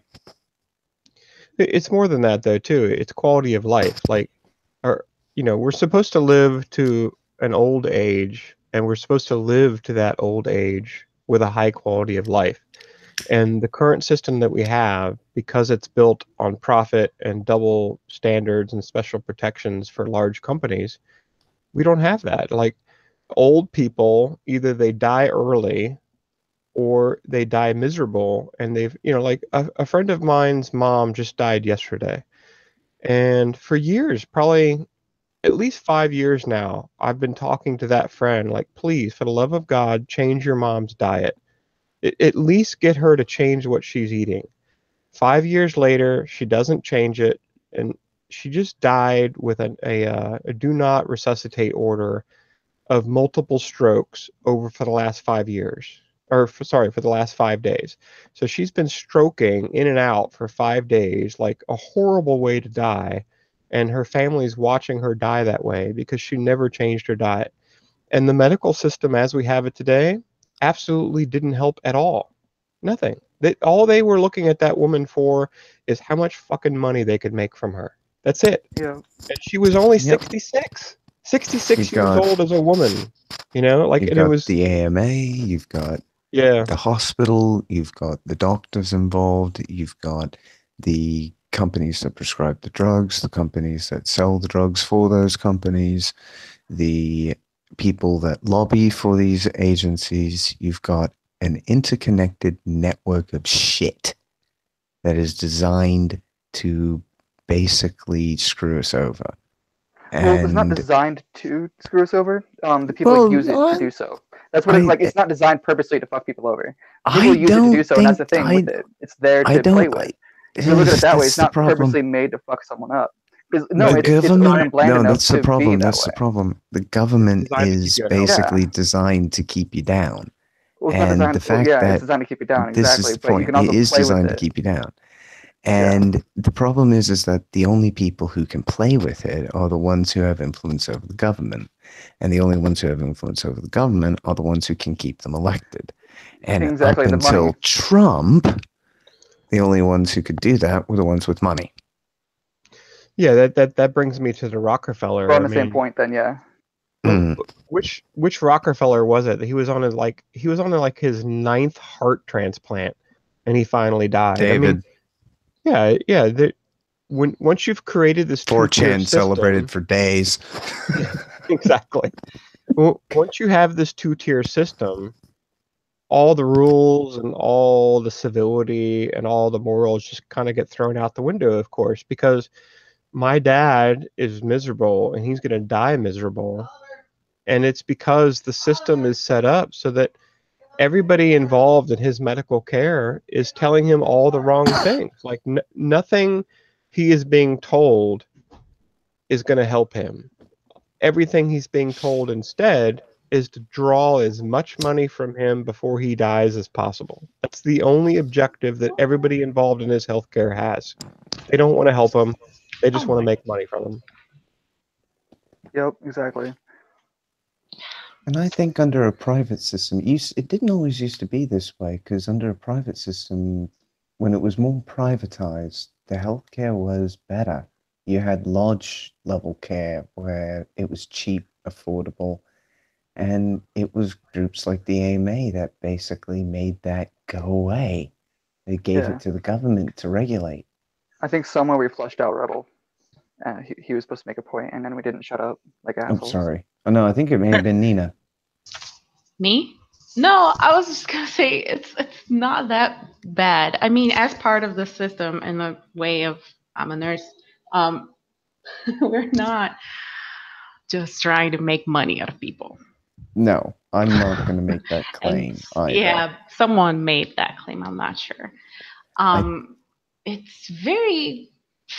I cannot not get defensive when I hear that. It's not true at all. Of course, the system as it is nowadays, with the paperwork and everything, we do have orders to get paid. So we have to document everything we do in a hospital setting. And sometimes the solutions are not as effective as people and their families would like it to be, but we are not there just to do that. I didn't spend 5 years of my life studying to make money out of people. So it's a very broad statement that I do not agree with, and I would like to explain that that's kind of not true. So what was the statement again? Hold on. My mother and my father both now have never been. They've never been consulted about their nutrition. Both of them. We screwed accept over that, basically mate. by that. Mate, we accept Right. that they haven't had a proper nutritional specialist be seen But they don't to. care about nutrition though. They're like, it's not No, involved. because in they're the system paid at not all. to there. They're paid not to Right. there. But in Brazil, And they make in more money by not. Britain, they are not paid that way. They are not. They are paid to actually try and solve the problem, because they are more socialized in the sense that they actually do have some level of accountability, because people do still get pissed off over this governments here and in Brazil. In America, it's basically a grand political play. That's how I look at American politics now. It is pure theater. It's all a theater. It's all the world's a stage, and everybody's just an actor. And if you consider the government that way, in the States, it makes a lot more sense. But it doesn't necessarily apply everywhere universally, because people do feel responsible for what is going on because they're paying for it. And they want to know what that money is going for. For example, in my tax statement, I get a breakdown of everything that I'm actually giving to the government. I don't have a choice in the matter, because they take it out of my work. It's basically the company does it, and I usually get docked in my pay or get a reimbursement check if they get it wrong. And the reality is that usually I get the money back, not the other way around. What was the statement that was disagreed with? The statement I disagree with mainly is that Nina was disagreed with. Nina was disagreeing with that. It's all about money, and they're all in it for the money. Not all healthcare professionals are in it for the money. A lot of them actually care about patients. They try to, but the system that participating in this almost sounds like you're making an excuse for it. Like, the system that they're participating in also breaks it down, like where they have to try to, they have to abide by the rules that are in place by the higher ups that control the money. So it's not them personally who's doing it. Of course not. That's not what anyone I think is trying to say here. But the ones with the money that have the ability to play the politics up top do control what go down. That's how because essentially it's a business at the end of the day. And like people who participate in the business aren't necessarily the ones responsible for what the business does. But that also says like, oh, I was just following orders at the same time, right? So it goes into this whole huge different kind of argument at that point in time. It's like, just because they're participating, they're getting paid to do a certain thing at the same time. You can blame them for what they're doing, but you can't say that it is the person's fault for doing it. You can't say it's the group. That they're, you can't say it's the group. You can say it's the person. You can say that the doctors you're dealing with are corrupt. I am happy to agree with you. It sounds like they're horrible, horrible, horrible people. But I cannot say that all doctors are corrupt and all doctors are malfeasant. All doctors are appealing to their own authority.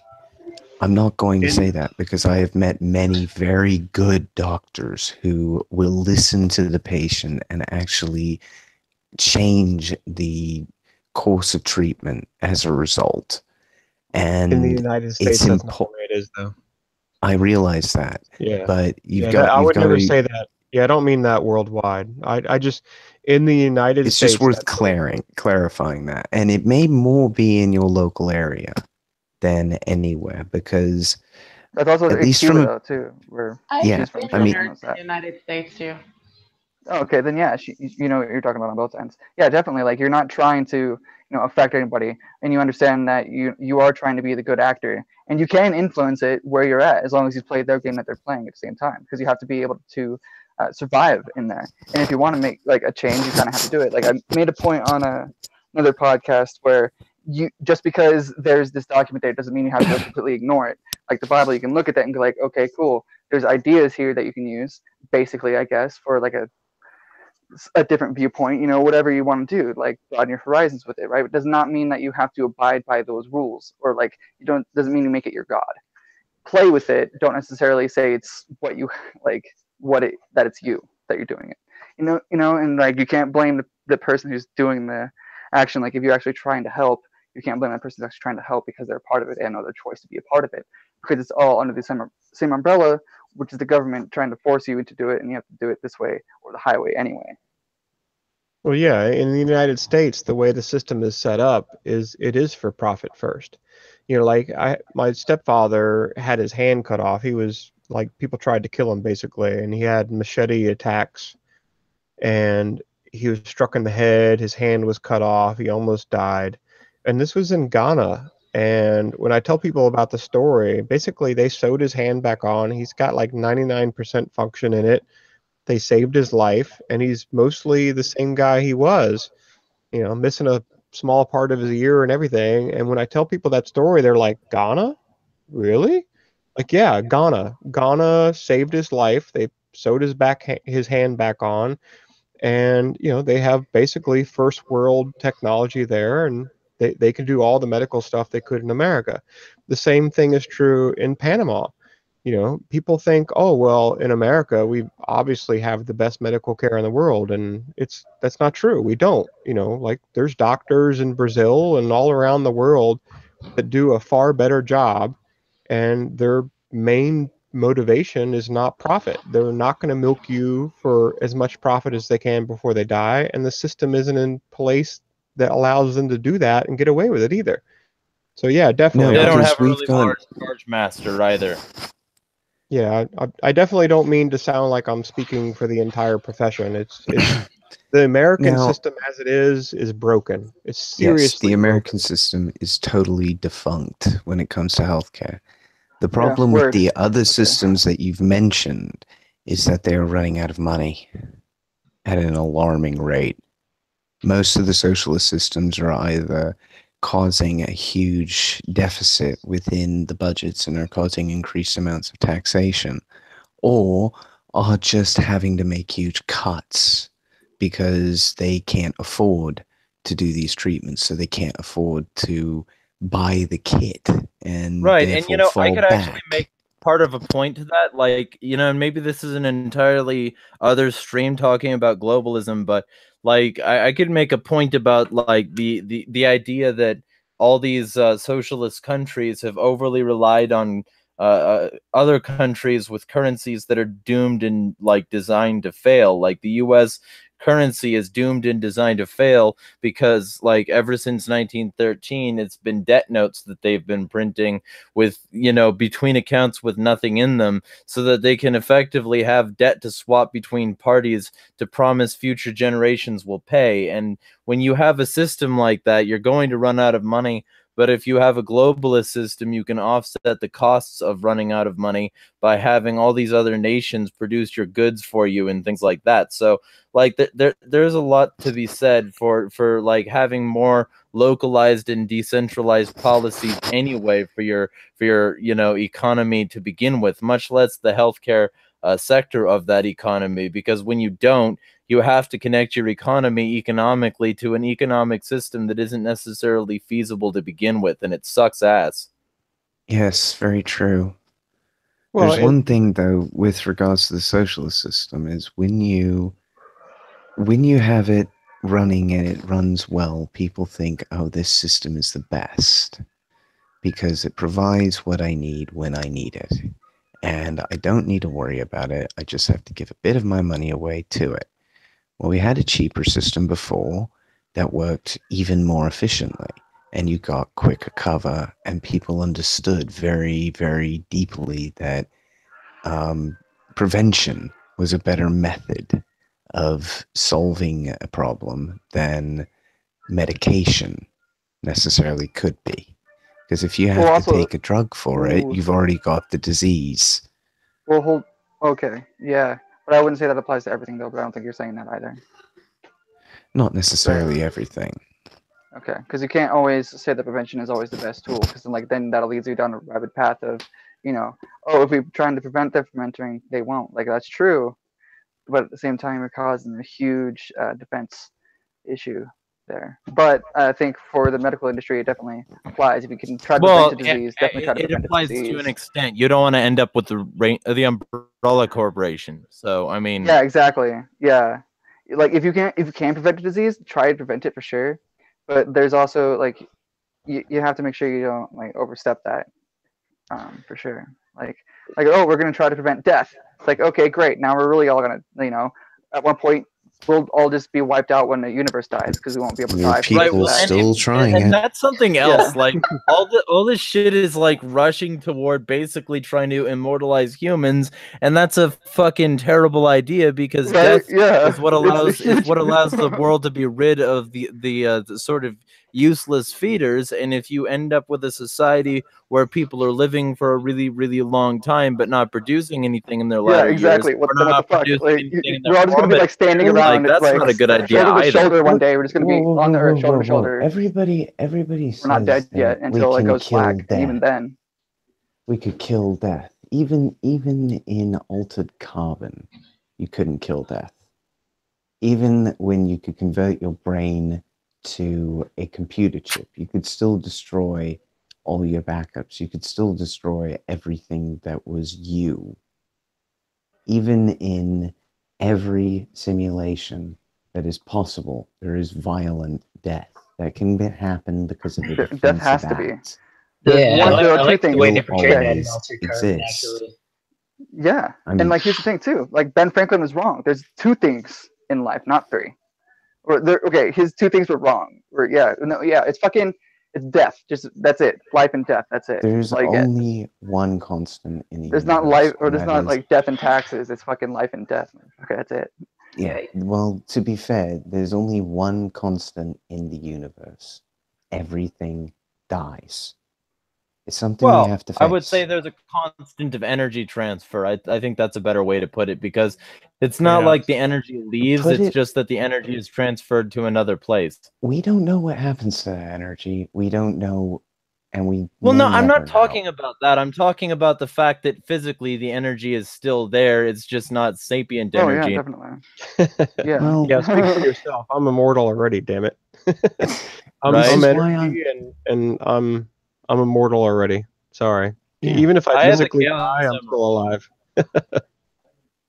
I mean, you've got kids. You've done what every member of the species is supposed to do. For me, immortality is simply my words. If somebody reads them and is affected by them, I change them.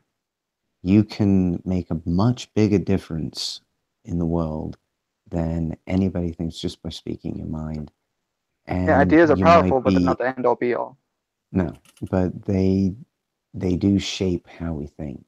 And some of them are good, and some of them are viruses that and you need all of them, though. Mutate, and you need to know about and never silence them. Yeah, every single fucking one of them, and let them shine. Like if I'm wrong, point that shit out.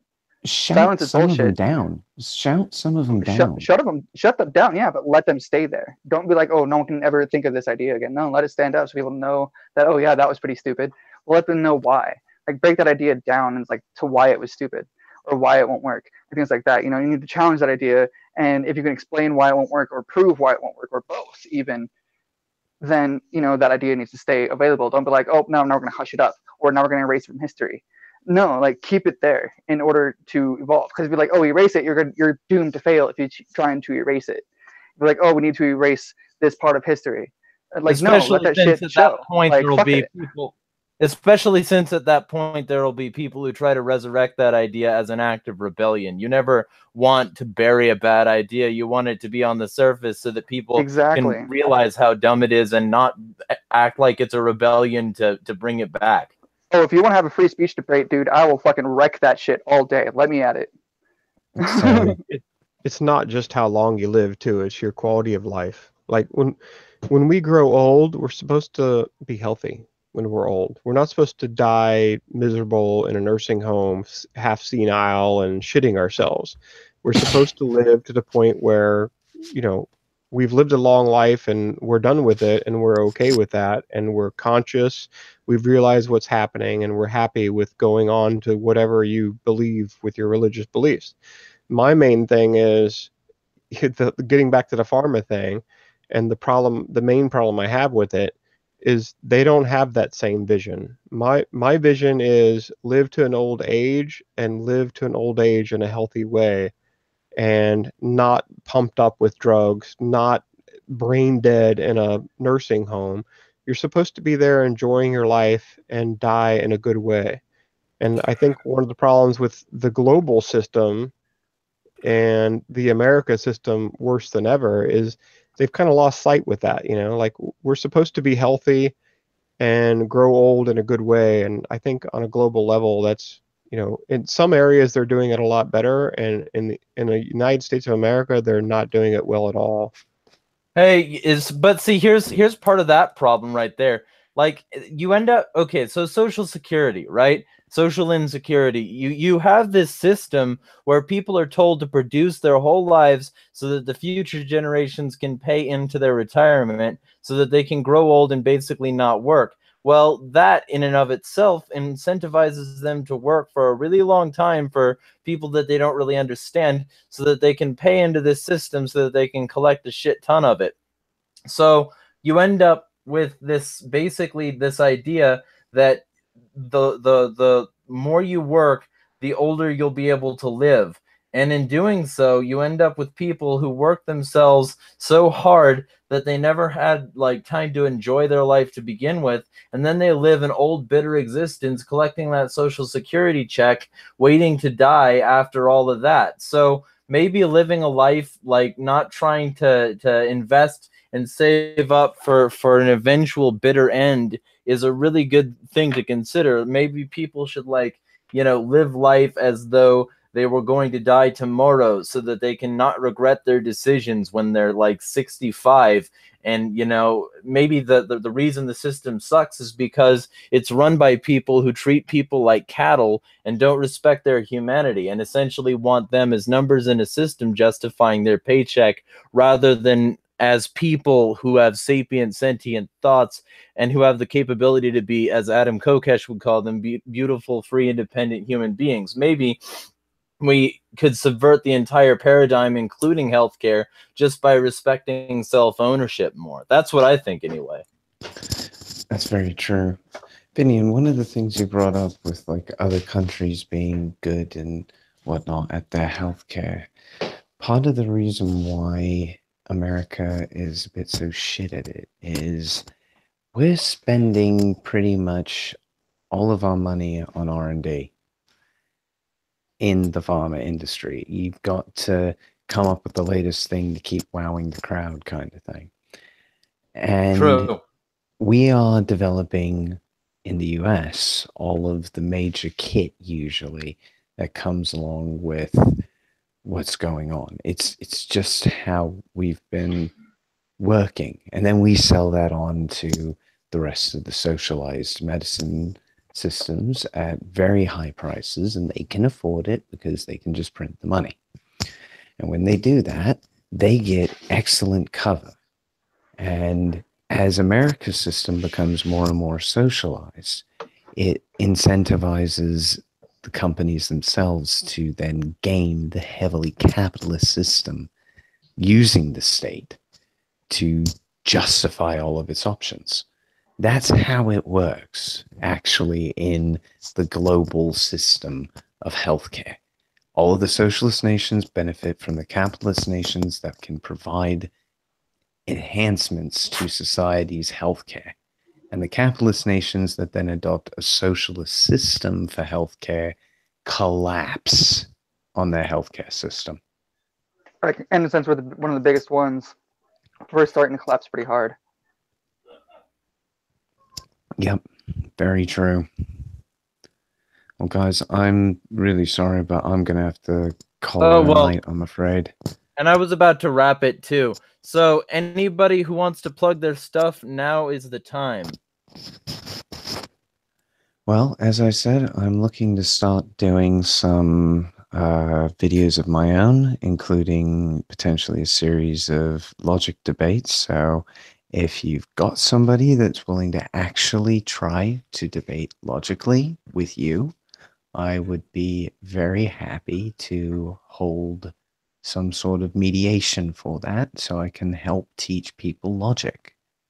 And if it's a socialist, even better. Cool. So and where can people find you? You can find me on G+ under Daniel Hatfield, and you can find me under Steamer under Anarchic Wolf.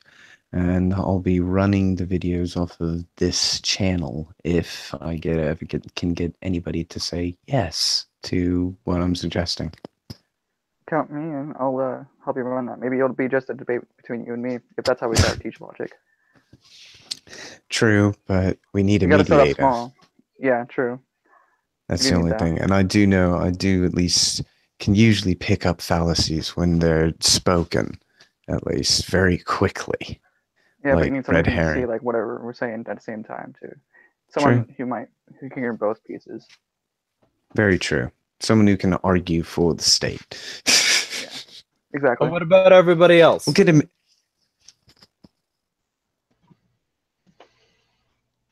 This is Finian again. I'm mainly on Steemit these days. I also have business accounts on Twitter, and I'm probably going to set Facebook back up just because, unfortunately, I can't avoid it. My Steemit account is F as in Frank, INNIAN. And on Facebook and Twitter, and I think actually Instagram, I have accounts as Liberty Pro PI. Those are easy to find, and I look forward to the next hangout. Thanks for hosting this one. I appreciate it. Thank you for showing up. Anybody else? You can follow me at Whiskey Rebel 24 on Twitter. And that's it. Thanks again, Jeremiah. Thank you. What do you got? You can find me at Idiot's Query on Twitter. That's about it. And I just shitpost and everything like that. Thank you, Jeremiah, for having me on this. Sorry I was such an asshole and didn't let others speak. That's on me. Sorry, man. Oh, dude. See, that's the thing about these. I want them free form, so I sort of let other people decide how they want to react to other people's comments. I mostly take a hands-off approach when it's not some specific topic that I'm trying to like personally cover. So I mean, I think it all went pretty well today. So thank you everybody for showing up. I'm gonna do a Memorial Day thing next week, and you can all tune in to hear me rant and rave about the military-industrial complex with as many veterans as possible. Anyway, this was a fun stream. Thank you everybody for showing up. Shit shooting Sunday. Be well. Thanks all, everybody. Thanks, guys.